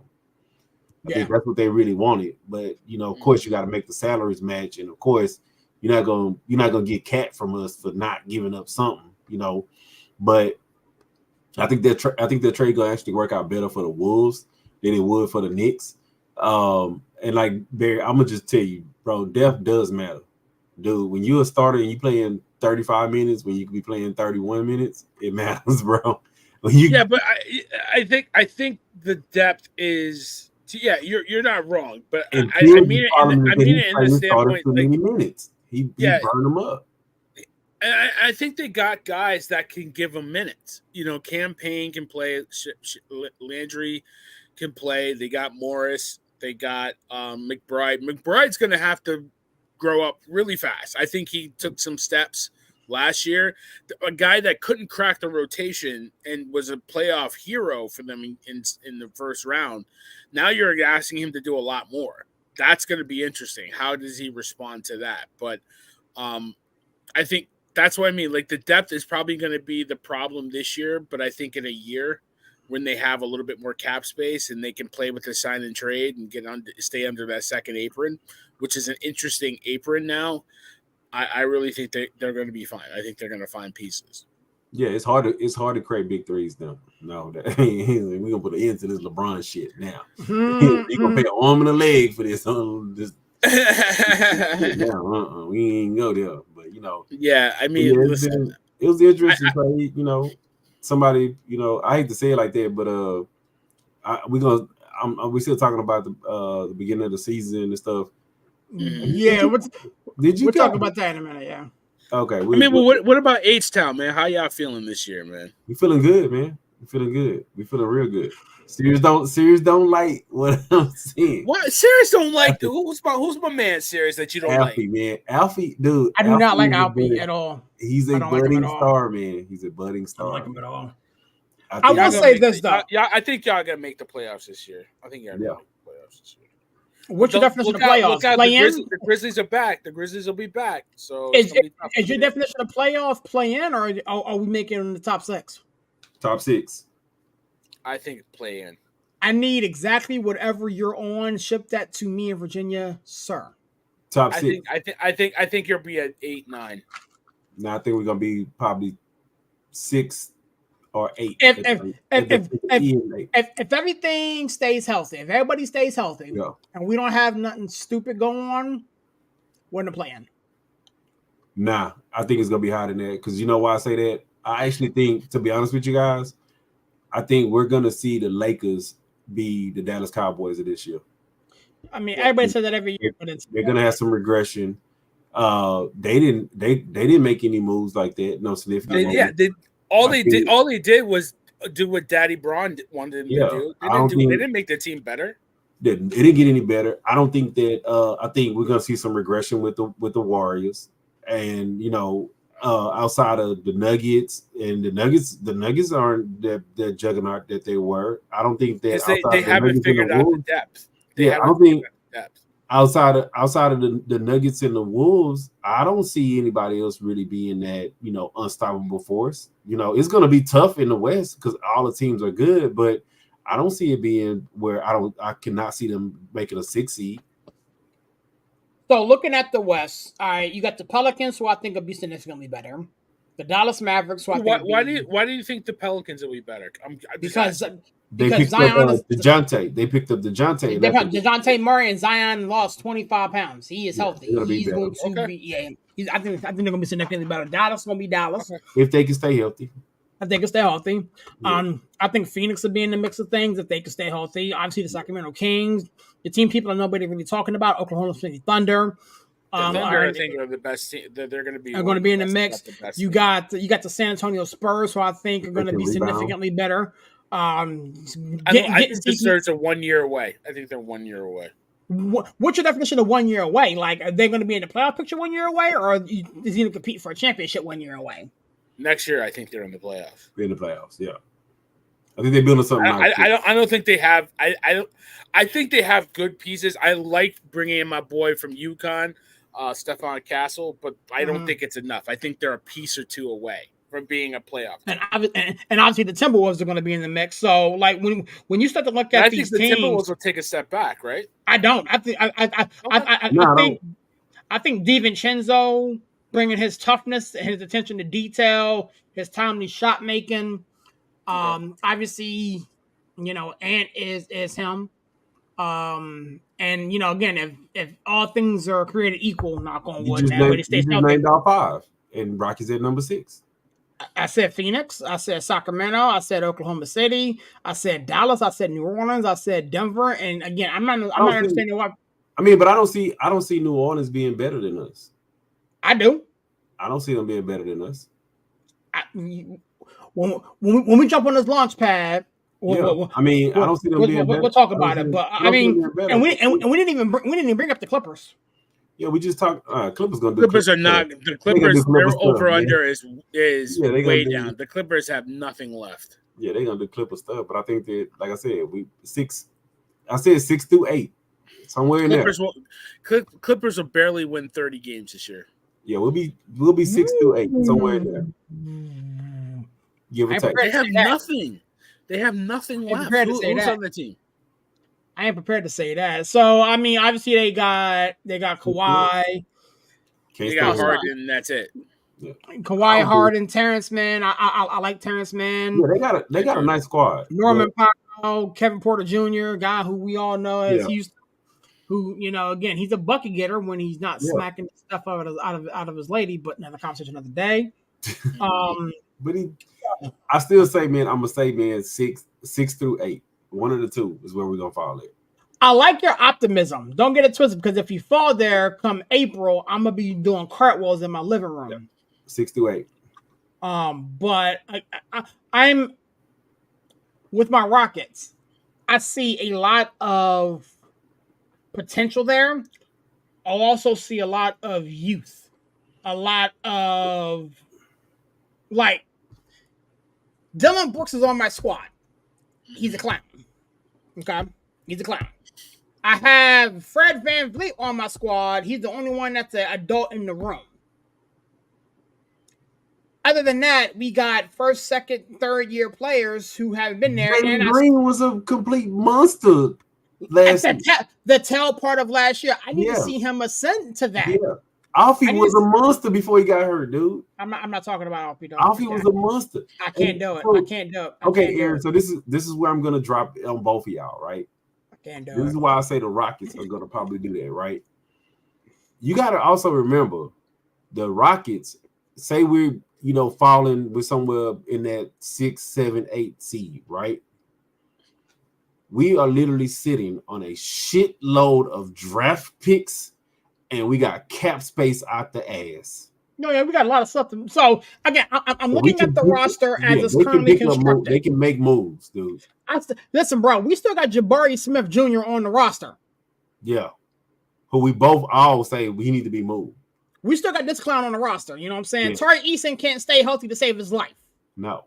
You know what I'm saying? I want to see what Reed does. Again, me and Steve have a different opinion on Reed, but I seen the summer league. The brother can shoot, so I'm happy about that. I'm in Thompson. I need to see if he's gotten in the gym and figured out how to hit an open jumper yet and stop just banging on people's heads at the rim. You know what I'm saying? Cam Whitmore, can this brother stay healthy?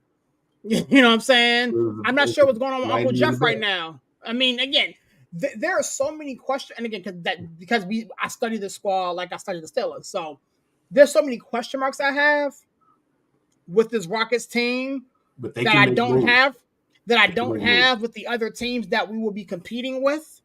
But they can make moves, and moves can be made. Moves can be made. But again, if the moves are made, then I have the right to adjust my site. I have the right to adjust it. Look, moves can be made, man. And like I say, you got to remember. And I wouldn't say that they would make that move, but we still holding all of Phoenix's draft picks as hostage. Oh yeah, we are. We got all them. Man. So like I said, I'm thinking 6 through 8. We'll see what happens. But yeah, hey, since we're talking about these beginning of the seasons. People say I'm a LeBron hater. I'd be like, yeah, here you go. LeBron hater. Man. Here you go. I was waiting for that. Dude, so I had to say it, bro. I had to, bro. Listening to the interview. See, the difference between people don't understand, Ken Griffey Sr. was a good player. Junior was a fucking superstar, right? LeBron. Everybody knew he was a superstar. Yeah, knew he was a superstar. He literally spent no time in the minors. Like, how often does that happen with like an 18-year-old kid who doesn't spend like no time in the minors, right? When you watch that interview, it's like, LeBron, you're the superstar. I'm excited to, start the season. And it's like, Bronny's like, he just want to say, I'm just doing this because my dad wants me to play. Like, that's what the whole interview sounded like. Like, you're not that superstar talent like Ken Griffey Jr. It's like, my dad wants this photo op for me to say that I played with him in the league. But this is not really where my heart is at. Mm-hmm. That was what I took from even the photo op and the pictures and all this other stuff. And if I was on that team, I would be pissed. But I get it, you sign with Clutch, you deal with Clutch and stuff. How do you have AD, who's going to be a Hall of Fame player, who's been basically carrying the team, and you open the season in this LeBron James and unproven, unworthy Bronny Jr. and y'all doing the team photos? I would feel some kind of way. I ain't gonna lie, I would. I will say this, and again, I get dubbed the LeBron James fan on this network, and again, it's a badge I wear with honor. Ultimately, they trying to sell tickets, man. They trying to sell tickets, man. I mean, I'm going to as many Laker games as I possibly can, especially. I mean, they only come out here to the Metro once, but I need to say it. But I will say this, wrapping that whole thing up. Everybody named Mom had a photo op. They just so happened to show LeBron James and his dad because it's a story. It's a story. Like nobody's ever done that before. Like I'm 40 years old. If Malik, my son at 18 is playing ball with me, like. But I mean, but you gotta say it. But it's almost like that false narrative, man. Like you're doing it, but was it earned? No. Did you create this narrative? Yes, you did. I mean, I at this point, like, I don't even give a damn. I just don't. I don't care if it was earned or not. He's there. I could care less. He's not an impact player. Like I didn't listen to the interview. I didn't watch the interview. I didn't give a damn about the interview. I don't care. I really don't. A player that makes no impact and has no significance to me. I don't care. Well, you're a Knicks fan, right? And it's like when it comes to Rockets fans, it's like you want to see the Sixers fall on their face, and you want to see them do stupid shit to mess up their team. Like, sure, that's why I said I hope that they have an epic fail. They actually, if you look at all of the moves that's happening in the NBA offseason, it's just like the Cowboys. Like they haven't made no significant moves. You're gonna run it back again while everybody else is getting better, and your players are getting older, and now you want to throw in this unproven player who's gonna play minutes, and you got to do it because is Bronny James, and like I want to see him fall on their face. I want to see this be an epic failure. Yeah, I mean, great, terrific. Like I hear you guys. As a father, I would love to play with my son, but like honestly, I don't care. I really don't care. I feel bad for him. I don't feel bad. Wow. I don't feel anything. Like, I feel bad for him because I feel like I know it's taboo to say, like, I feel like, like Puffy in the Life After Death album when he's like, I feel nothing for you at this point. My heart is cold for you. Like, I don't care. I don't like, because I'm tired of hearing about it. I'm tired of talking about it. It's not something I give a damn about. I really don't care. Like, this dude is not, like, at this point, he's so not deserving to be in the NBA right now. Like, I don't want to waste my time talking about him. I really don't. Yeah, like, it just, like I say, for me, it was more so like he was just it would seem like his dad's forcing him to play. It's almost like I'm watching 2024 Love and Basketball. Yeah. He was like, man, I only played because my dad wanted me to play, and my dad pushed me. It's like watching the real life version of it. And like I say, because I get it. You don't want to see it. But it's almost like it's being forced down in your face, and it's being. Oh yeah, ESPN is going to force it down our throats, and they're going to talk about it every waking morning. Yeah. And like LeBron, the first practice with LeBron and Bronny, and then it's the first preseason game with LeBron and Bronny. Is he going to be in the first starting lineup with his dad? Yeah, It like so what? I don't care. I really don't care. Where's that guy from the Olympics? I had forgot Bronny was in the league. I forgot he was in the league, Larry. Until yesterday, I saw the media day. I was like, oh yeah, that nigga in the league. I forgot. I literally forgot.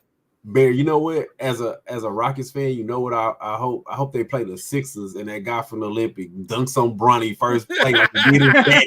Have a double dip. Hey, Hey, daddy and I got your kid. I got your kid. Dunked on both of them. Hey, look, that's what I hope, man, because he seemed like he was the only dude to never be scared to go at LeBron. Yeah, exactly. But unwritten rule. I mean, I'm kind of like you. I'm tired of seeing it, but I'm like, come on, man. Y'all could at least had AD. You could have been sitting in the back. They could have put him in the background, looking at, something that say Lakers or something. But like, if I was AD, I would be like, dude, I'm just as much as part of this team as everybody else. Like, I gotta take a backseat to an unproven player.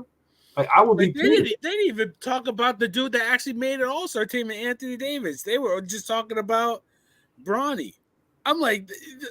Yeah, but I'm just saying, if you're actually on the team and you're doing the photo op and they say, you know what, Barry, I know you the co-host, but you know what, we're gonna let Larry go ahead and be on the photo with Aaron. You gonna be like, nah. We all three could be on this photo, but I be damn if I'm not gonna be on it at all. Like, dude, like they didn't even have Austin Reeves on the photo op.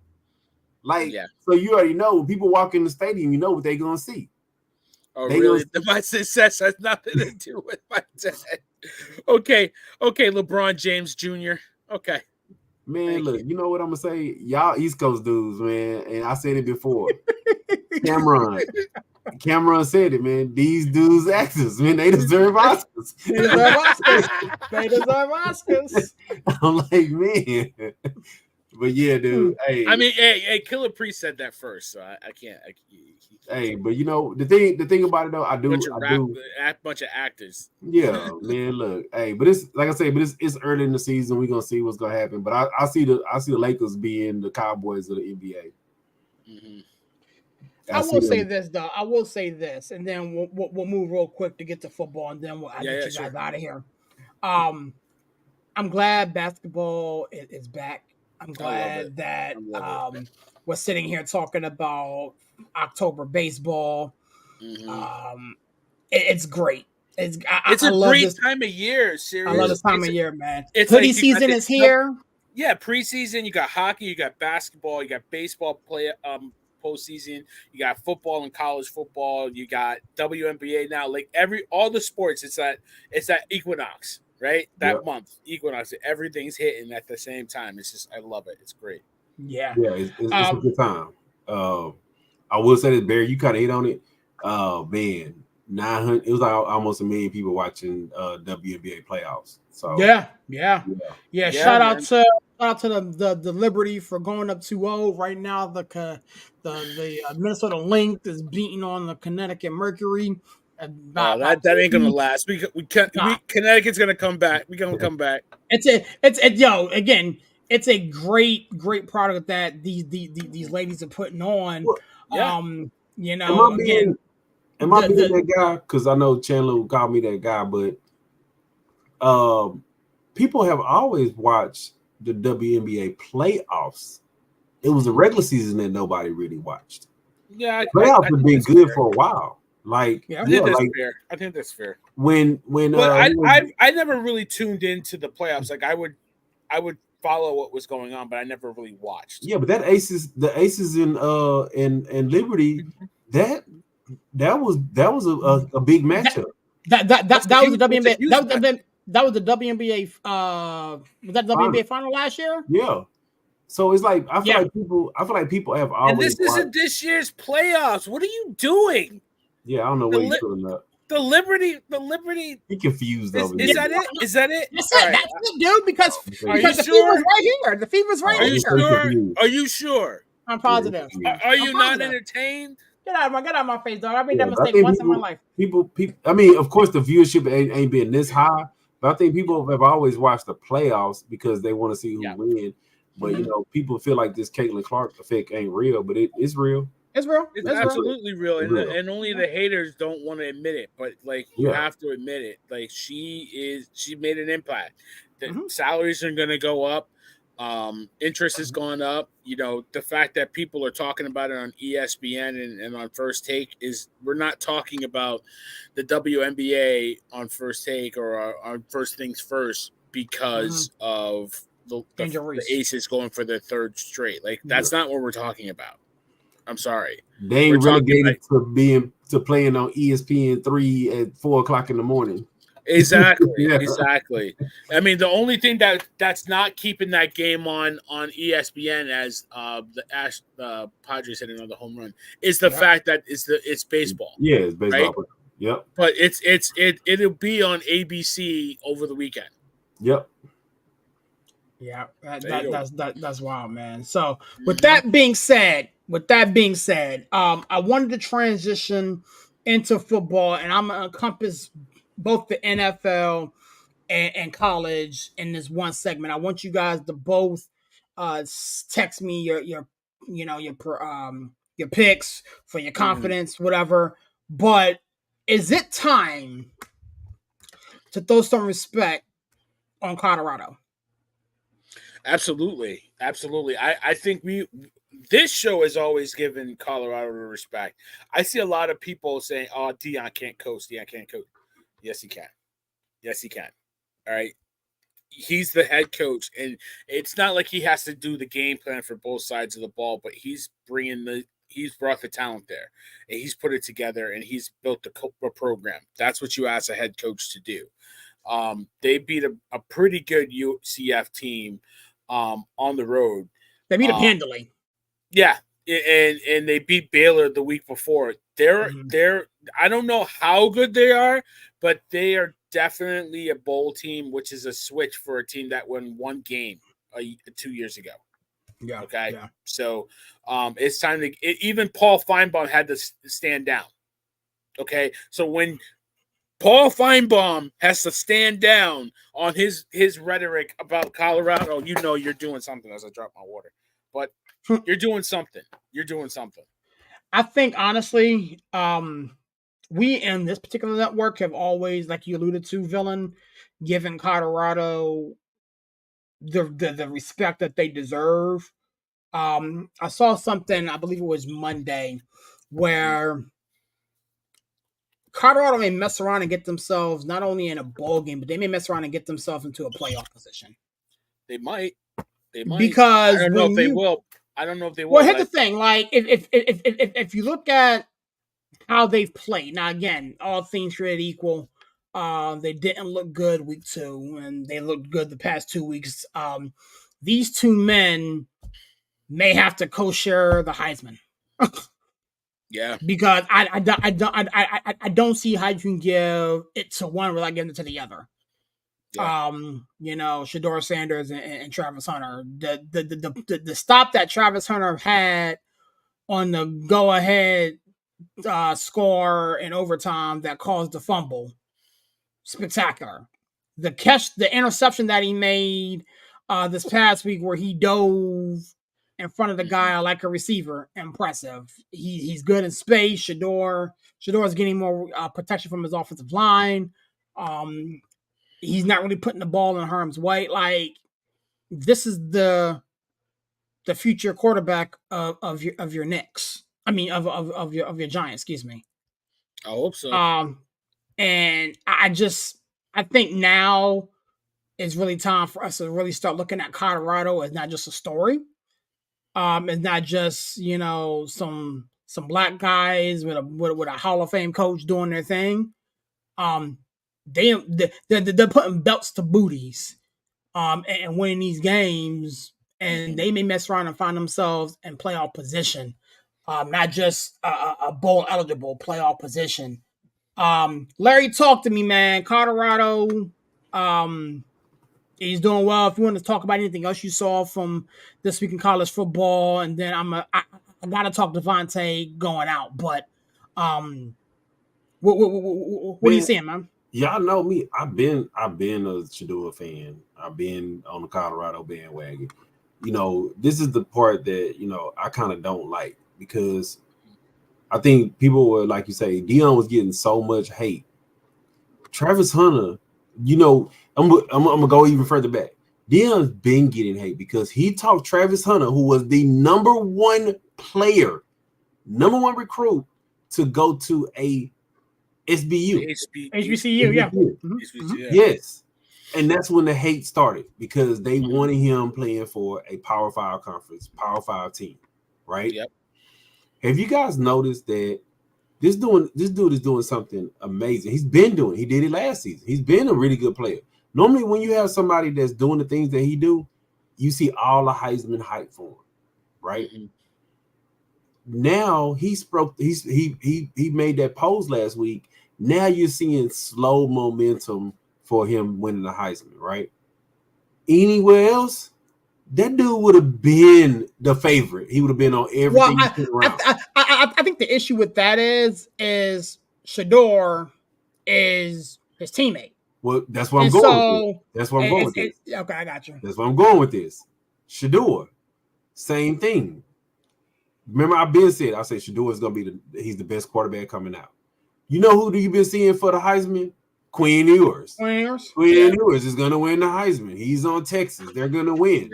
Yeah. No, Sanders has been the best player. And I get it, Quinn has been hurt, but even before Quinn was hurt, Shedeur's been amazing. Shedeur has been making some throws I have not seen Ewers make.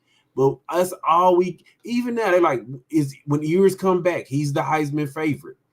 Like, and I hate to even go to even like I've seen commercials and I've seen people talk about Jalen Milroe. Jalen Milroe may win the Heisman, right? He's playing pretty damn good. I mean, he not that second half. I don't know about that second half now. Yeah, we're talking about that second half. Yeah, that second half. But if you look at, I'm just one of the type of dudes. When you look at all the quarterbacks across the board, right? You look at Quinn Ewers, you look at Milroe, you look at what's the guy from Georgia, who they keep saying he's Carson Beck. Carson Beck. Yeah, they was like Carson Beck's going to be the number one pick. I don't know about that after watching. Well, they said he was a top 10 pick for sure. Yeah, but then you look at Shedeur, right? Right. Who's been the most amazing out of all of them? Who's been the most consistent? Huh? Who's been the most consistent? Shedeur. And he's been. Shedeur has made. Now people look at that Hail Mary, but Shedeur has made some amazing throws all year. Shedeur, remember I said Shedeur has been reminding me of what's called last year. He's been reminding me of damn, I'm having a brain lap. Guy who went to the Falcons. Michael Penix. Michael Penix. They throw some of the best balls you'll see. Accuracy is amazing. Puts the ball where it needs to be. Yes, and like so, I get it. A lot of it was Deion hate. Deion needed players, and the one thing that you know how Deion knows how to coach, and he's never shied away from it. The things that Deion needs to fix, he's always came out and said it. I need to fix my O-line. I need to fix my D-line. I need bigger players on the line. Oh, I need to. Deion has always been accountable for the things that Deion needs to fix. People like a lot of the other stuff that Deion say, and I think that's where a lot of the hate comes from.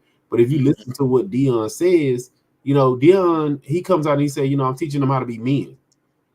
People don't want to hear that. They want to hear how many games you're gonna win, and are you gonna get these kids to the league? Like that's the thing about why kids go to Alabama, because you'll be a first round pick if you come to Alabama. But are come you to death row? Yeah, but did you grow up? Did you become a better man? No, you didn't. And you know how to run a business. You learn how to. Yeah, they don't want to hear that from Deion. Because Deion's willing to give a hand. Like everybody wants to talk junk about Deion, Larry, but look at that interview he had, and a college kid asked him, a question and say, where you go to school? Like not where you school, like what do you do? Like blah blah blah. And he was like, give this kid an interview anytime he wants. You know what I'm saying? Like things like that. Like they don't talk about. You know what I mean? They don't talk about how good of. But they want to snap on him for being upset with a network publication because and justifiably so, so serious. But like they don't. It's the bad stuff they do, not the good stuff that they talk about. As the Pirates shut out the Braves here. Yeah. The Pirates? No, wrong. I mean Padres. I'm sorry. I had serious. He seeped into my brain. He had last year's playoff action going on there. Yeah. This is ESPN history over here. He watching, the network. Right. But Deion gets a lot of hate, and I think that's where it comes from. But Deion is actually which guy? Like even the other receiver that plays next to Hunter, Horn's gonna be a first round pick. Absolutely, it should Horn's gonna be a first round pick. Like I said, he doing some good stuff over there. But I think a lot of it was the hate that people had for Deion. And Barry, you kind of hit it on the head. Like, you see like Caleb DeBoer. You go into Alabama where that team was ready made. You step in, you put your spin on it. Deion went to a 1-11 team. He's had to build that team from scratch. From nothing. He didn't go to a team that was already ready made and Deion had to walk in and everything was ready for him to go. That didn't happen to Deion. He didn't walk in and they had, $80 billion in boosters and all this other stuff. No, he didn't have that. He had boosters, but he didn't have the bodies. You know what I mean? But he didn't have. They had to start from scratch. Yeah, he had to start from scratch. And it's not like he even went to a team that was like 6-6 or 5-7. You know, like we're talking 1-11. That's awful. You know what I mean? It's hard to build. It's hard to build a program that fast. You know what I mean? Yeah, it's hard. It's hard. Yeah, I think that's where a lot of that coming from. But I hope getting to the 12 seed is not that hard, especially they got a pretty favorable schedule. And Utah, man, I can't believe how Utah is falling apart over here. Talk to me about that one, Villanova. I mean, that was my Utah team. My Utah team. That was a dark horse, man. Yeah, well, the quarterback was hurt, right? The quarterback was hurt, so right. that was a struggle. So, it was definitely a surprise. Like I didn't think it was gonna. I didn't think it was gonna go down like that. You know what I mean? It was kind of like the Georgia game, right? We didn't think that was gonna go. I had no idea that was gonna go that way. Yeah. You know, what I mean, I'm glad they made it a close game, but I didn't think gonna go.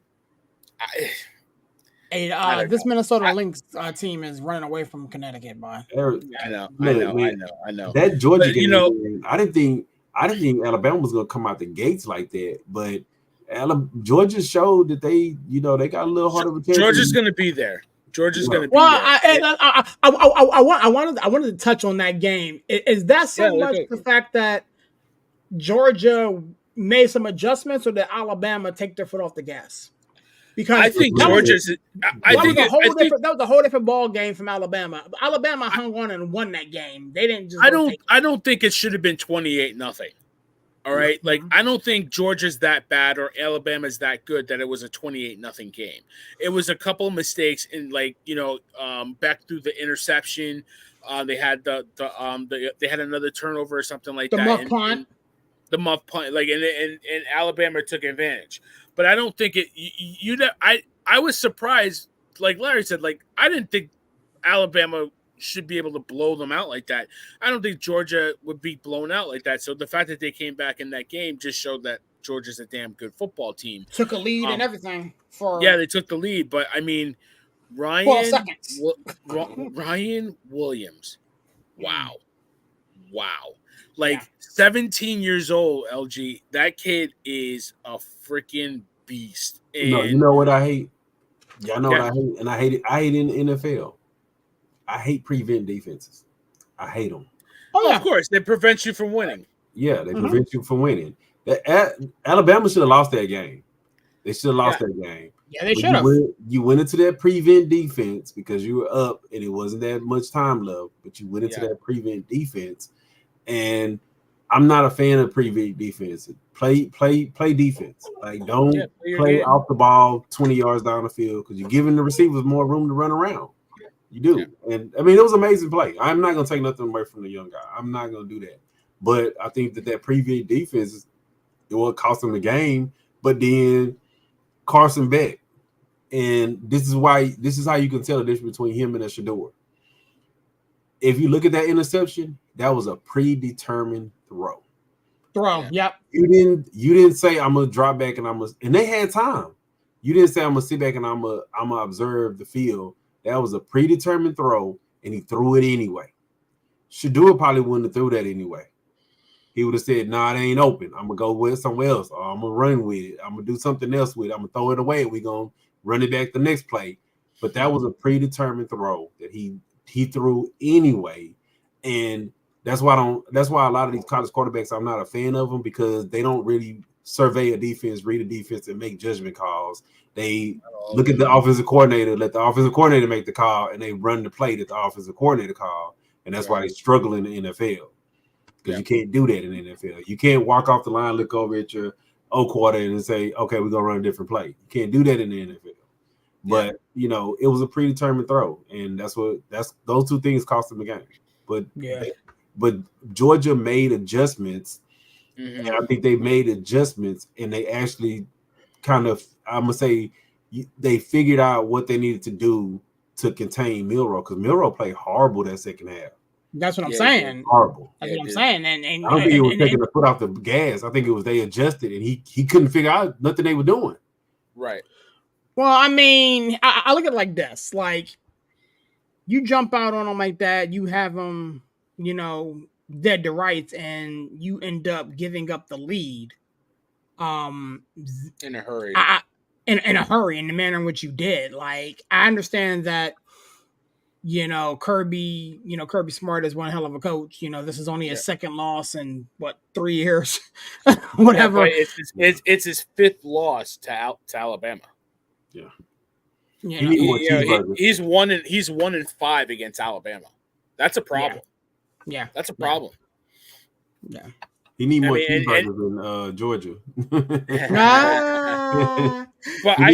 the other game, I think Miami got gifted the win. I think that was a joke. Ole Miss, you know what? You deserve to lose that game because your schedule is crap. And wait. That was a hell of a game. That Miami game was a hell of a game, and that wasn't a gift, dude. That wasn't a gift. It was a bad call initially. Okay. I'll concede that, but I mean, like, they should have lost that game. Miami should have lost that game. It was a damn good game, but the ball was still being bobbled, and then when the Miami dude had it, his butt was out of bounds. The problem is, Larry, the game was so good. I hate that it had to come down to that. Me too. I can jump on that. That Miami game was interesting. Ole Miss, to your point, villain. I sat down and watched that game with my dad on Saturday. We caught a few laughs off of that one. Because you know why, Aaron? Seriously. Your schedule is crap, and you're allowed to schedule who you want to schedule, but don't come in here puffing your chest out like you a top 5 team, and then like you schedule nobodies. You're not Alabama to schedule nobodies. You're still trying to make your way to the top, and then you got punched in the mouth, and you couldn't get up off the mat. The only thing I'll say about that, Barry, is that damn Kentucky team is probably the best 2-2 team. Yeah, they're a damn good team. They took Georgia to the wire. Yeah, they're a damn good team. Before we get off college, what were your thoughts on that Michigan-Minnesota game? Survival of the fittest. Because that if you had stopped watching the game at the third quarter, you would have thought Michigan was going to beat the hell out of them. And then 21 points later, they almost lost that game. Hey, Aaron, that's a game somebody held on to. Hey, they was survival mode. They were trying to hold on to that lead. Yeah, like they were trying to hold on to that orgy party just a little bit longer. Whoa. Hey, they was trying to hold on, man. Yeah, you know what I mean? Hanging on by a thread. They was like, no, please. Yeah, man. But I think Michigan's found their identity. They're going to run the football. Orgy's going to be able to run the football back there as well. I feel like he's not as talented as Milroe, but it's like you gotta have the growing pains with him early, and then hopefully by later in the season, by the Ohio State game, he'll be ready for that big time contest, and then mature into a better quarterback. Because Milroe early in the season last year, he was benched, right? By this time last year, he got benched. So. But he matured, he got better, and by the end he got some big wins, and hopefully that's what Michigan's trying to get out of Alex Orji. Right. Before we get out of here, man, I need to talk about it really quickly. Devontae Adams officially requests a trade from the Oakland Raiders or Las Vegas Raiders. Las Vegas Raiders by Oakland, by the way of LA. But that's.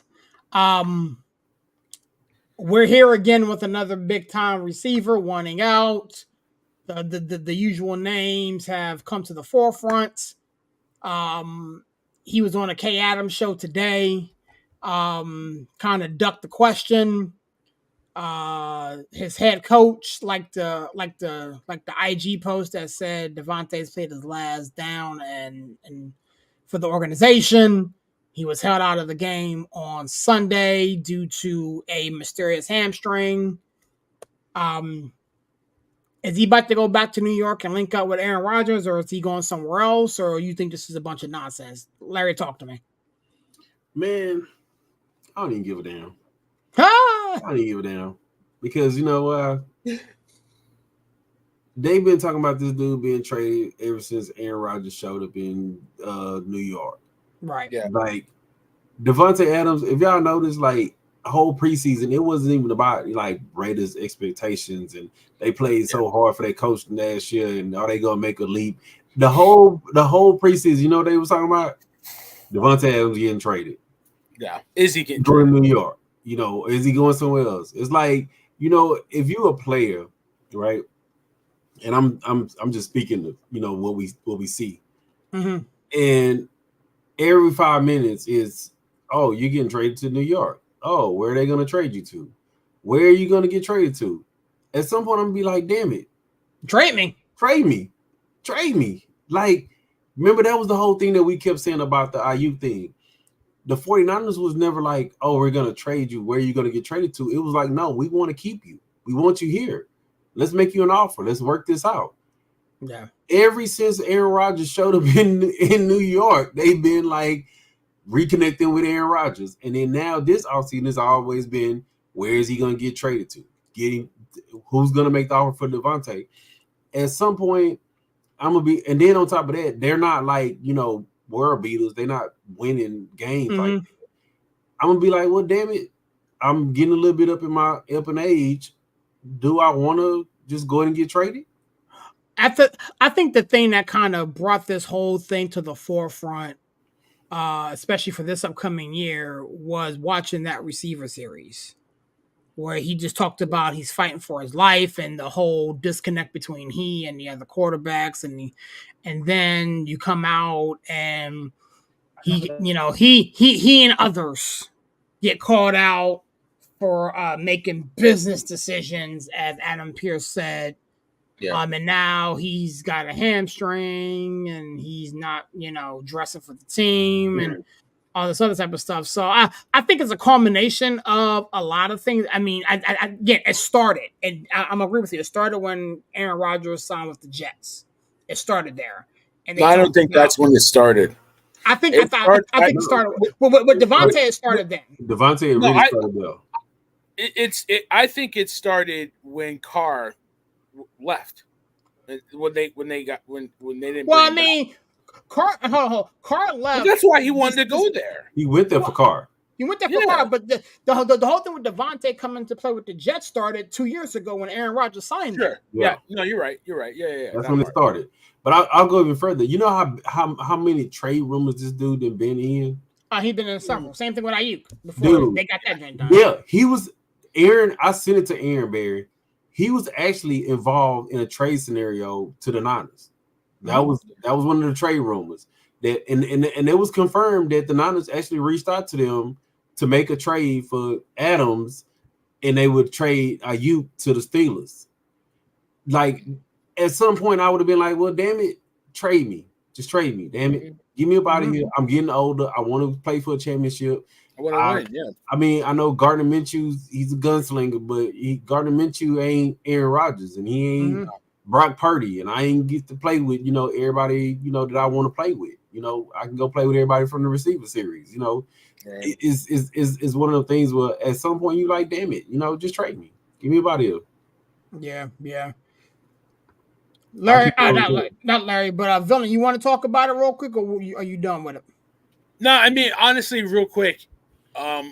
Yeah, he needs to get traded. Obviously, he doesn't want to be there anymore. I think he's going about it as cordial as he could possibly be, without being like blatantly like get me the hell up out of here. You know what I mean? I think he's saying the right things. But obviously he doesn't want to be there. He didn't want to be there to start this year. He didn't want to play with Gardner Minshew. Like I said, he wanted to play with Carr. And once that got ripped away from him, he's like, well, what the hell, man? So I think there's no way he's going to the Chiefs. Like the Raiders are not. I don't know why people keep. Yeah, the Chiefs need a receiver, but there's no way.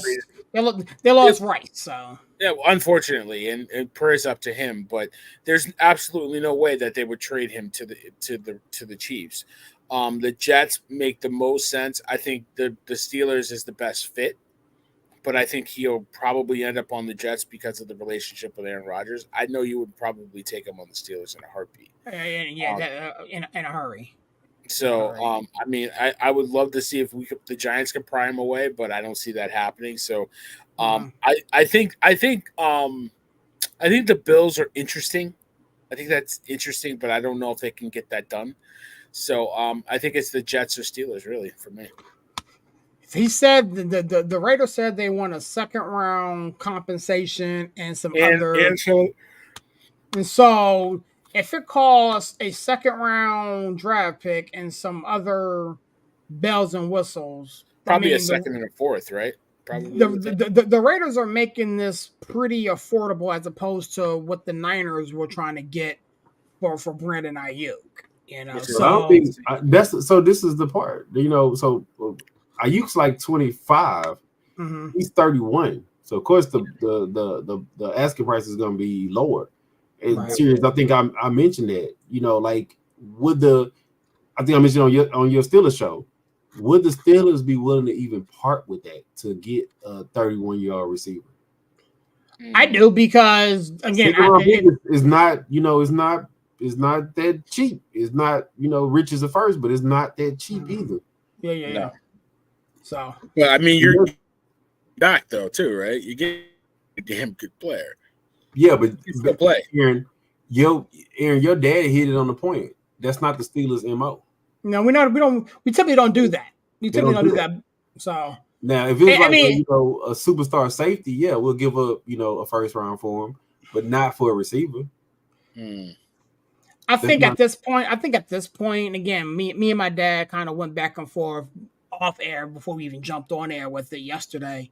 At some point, we got to acknowledge the fact that we're not getting the type of production that we need out of our second wide receiver as a Steelers fan. We're not getting the type of production, teams are able to roll coverage and things of that nature to Pickens, and then, his whole antics or whatever the case may be is another beast into themselves. But I don't believe that if the asking price is what it is, it's a second round pick, and me and my dad have both gone on record as saying that this upcoming draft we're addressing our wide receiver, then why not go get Devontae if that's all it's going to cost? But another conversation for another day. I'm going to get you guys out of here. You know what, Aaron, I'm going to say this, and this is where I go with this, right? Mm-hmm. Not only do I not think that they will make it, you got to remember that the Steelers, they played that like Arthur Smith type offense. Devontae's been in that West Coast for what? His entire career. His whole career, yeah. I don't think he will even be a good fit in that offense. Does that make sense? I don't think our offense right now is established what the heck it wants to be. Look, because I would have jumped on your Steelers show so bad, man. I mean, listen, your Steelers are just fine, dude. You have. We'll be okay. Well, I mean, we'll be fine. But the thing is, like, serious. You found. I'm gonna go ahead and mute you. Say it loud, Barry. Say it loud. Say it loud. Found your quarterback. So I said it to you Sunday. Even in a loss, he proved that he should be your quarterback. We should tell him the show. We are going into week 5, Aaron. We are going into week 5, Aaron. Just admit. We have reached to tell him the show. Wait. No, Barry, we're not. Barry, no, we're not. No, we're not going there. Barry, he does not want to admit Larry was wrong. Yeah, exactly. You see how he's being such a bitch right now. He's fighting it tooth and nail. He does not want to admit Larry was right. Just admit it. Just admit it. You found your quarterback. Go to admit it, bro. It's just us on the show. Go ahead and admit it, bro. I won the bet. I won the bet. We have reached the tail end of the show. Dude. You know what I'm saying? I want to give you guys enough. Okay, my name is Aaron Simmons, and my quarterback is Justin Fields. Thank you. That's all you had to say, Aaron. I appreciate it. You know what? I'm gonna go there, right? I'm gonna go there, and I know we have not seen Russell Wilson, but Justin Fields has made some amazing throws. He has made some amazing plays. And you know what it is? You know what it is, Larry? And I'll get out of here with this. What a difference coaching makes. Yes. I keep telling people Mike Tomlin is the best coach in football. And people no, it's Andy Reid. He's got the chips. Like, no. coach. He's a coach. This guy, like, he gets people to play, and like the Bears had 3 top picks at quarterback and ruined all 3 of them. This guy comes in not even a full season, Justin Fields, with Mike Tomlin, and he's a totally different player. I can't. You found your quarterback. I hate to say it like that, and I'm Aaron don't want to hear this. He probably trying to ignore us. He probably got his AirPods turned up. He trying to ignore us, right? Yeah, he probably listening to. You have never seen. You have never seen in the history of football if somebody was QB1 and okay, yeah, they're coming back from injury, and they come back from injury. He's still QB1. When he comes back from injury, he's going to be a starter. Mike Tomlin has not said that for 4 weeks. He hasn't had to. But if Russ was your starter, Russ is going to start when he comes back. Yeah, when he's healthy. He's never said that. He's never came out and said that because Justin is your quarterback. Justin is going to be your starter. He is this week. Justin is probably going to get signed that long-term extension, and you're going to let Russ walk. He started this week. I'll give him that. You're going to let Russ walk. Even in that loss, Justin played his ass off. Justin played his ass off in that loss. And I even outside of that fumble, but I mean, that was tough play. I mean, but that was a bad snap too. But but outside of that fumble, he's actually been the entire offense. I think the problem with the Steelers is the Steelers, they actually need, because like you said, they're not getting production out of that second receiver. I know it's taboo saying his name, but you need to run the Gronk and Hernandez offense. You never see Washington and Freiermuth on the field together. It's like when one goes on, they take them off. Yeah, run the 2 tight ends. Yeah, run the 2 tight ends. Run an 11 package. Man. Yeah, run your 11 package. Let your 2 tight ends work that middle intermediate part of the field. Let Pickens do everything you want to do downfield. Give Justin some options. But you draft Washington so high, but now he's basically a backup to Pat Freiermuth. Play them both together, and that will probably fix some of your line issues too, because the line is really the problem. I think Warren's hurt, and what's the running back? Cordell Patterson got hurt. No, what's the other running back? You started Najee's averaging like 1 point something yards a carry. I went at it yesterday, but we was going into the third quarter. This man had 9 carries for 8 yards. Yes, that's the problem. But Justin is breaking off 20-yard runs. Hey, Justin is your starter, man. Look, Aaron, you gonna fight me tooth and nail, bro? But hey, we take votes. Larry won the bet. He said Justin Fields is gonna be your starter.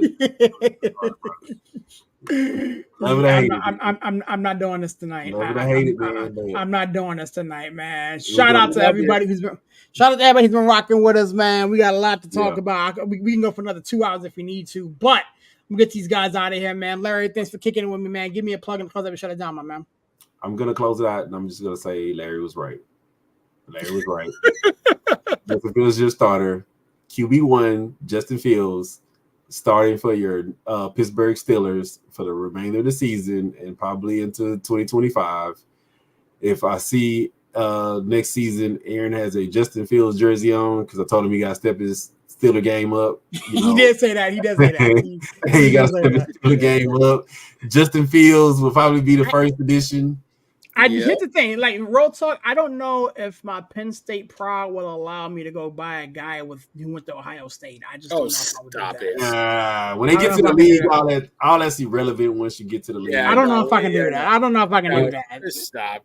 Yeah, once you get to the league, all that's irrelevant. But yeah, Larry was right. You guys.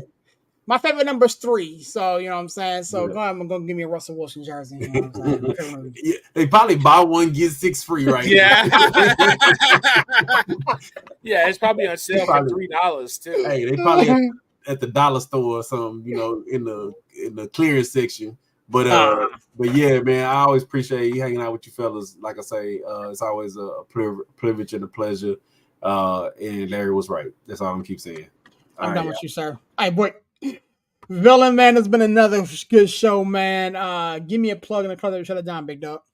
Yeah, man. Just follow us on all socials, man. Another great show. Shout out to Larry. Shout out to Coach Chandler, Uncle Chandler. Serious, always a pleasure doing the show with you. Like I said, we will be doing a Knicks preview show. I'm getting the crew together. I got 2 that are definitely in.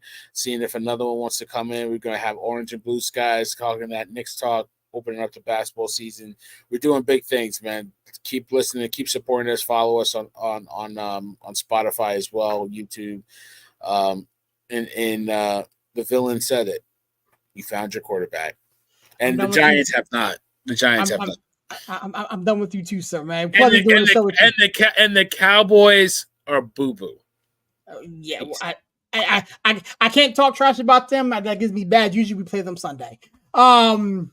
With that being said, man, before we get out of here, in light of everything that's been going on, I forgot to mention this at the open.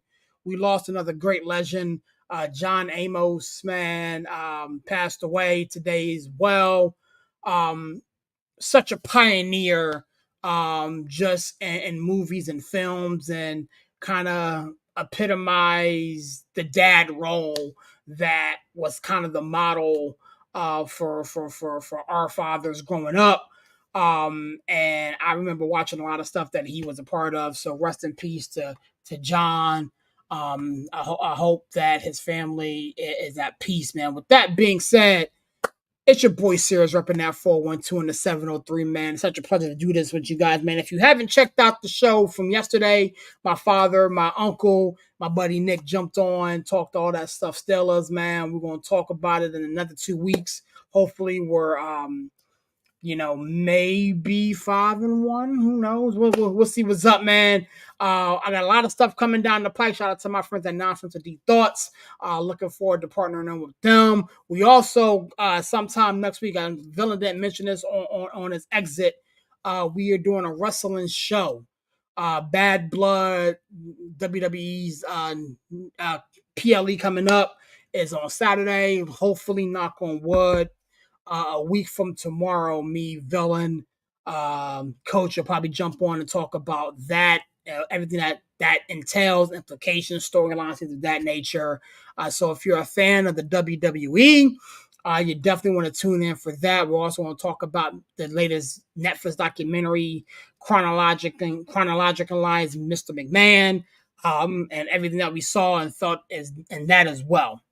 With that being said, catch you guys on the next one. Peace.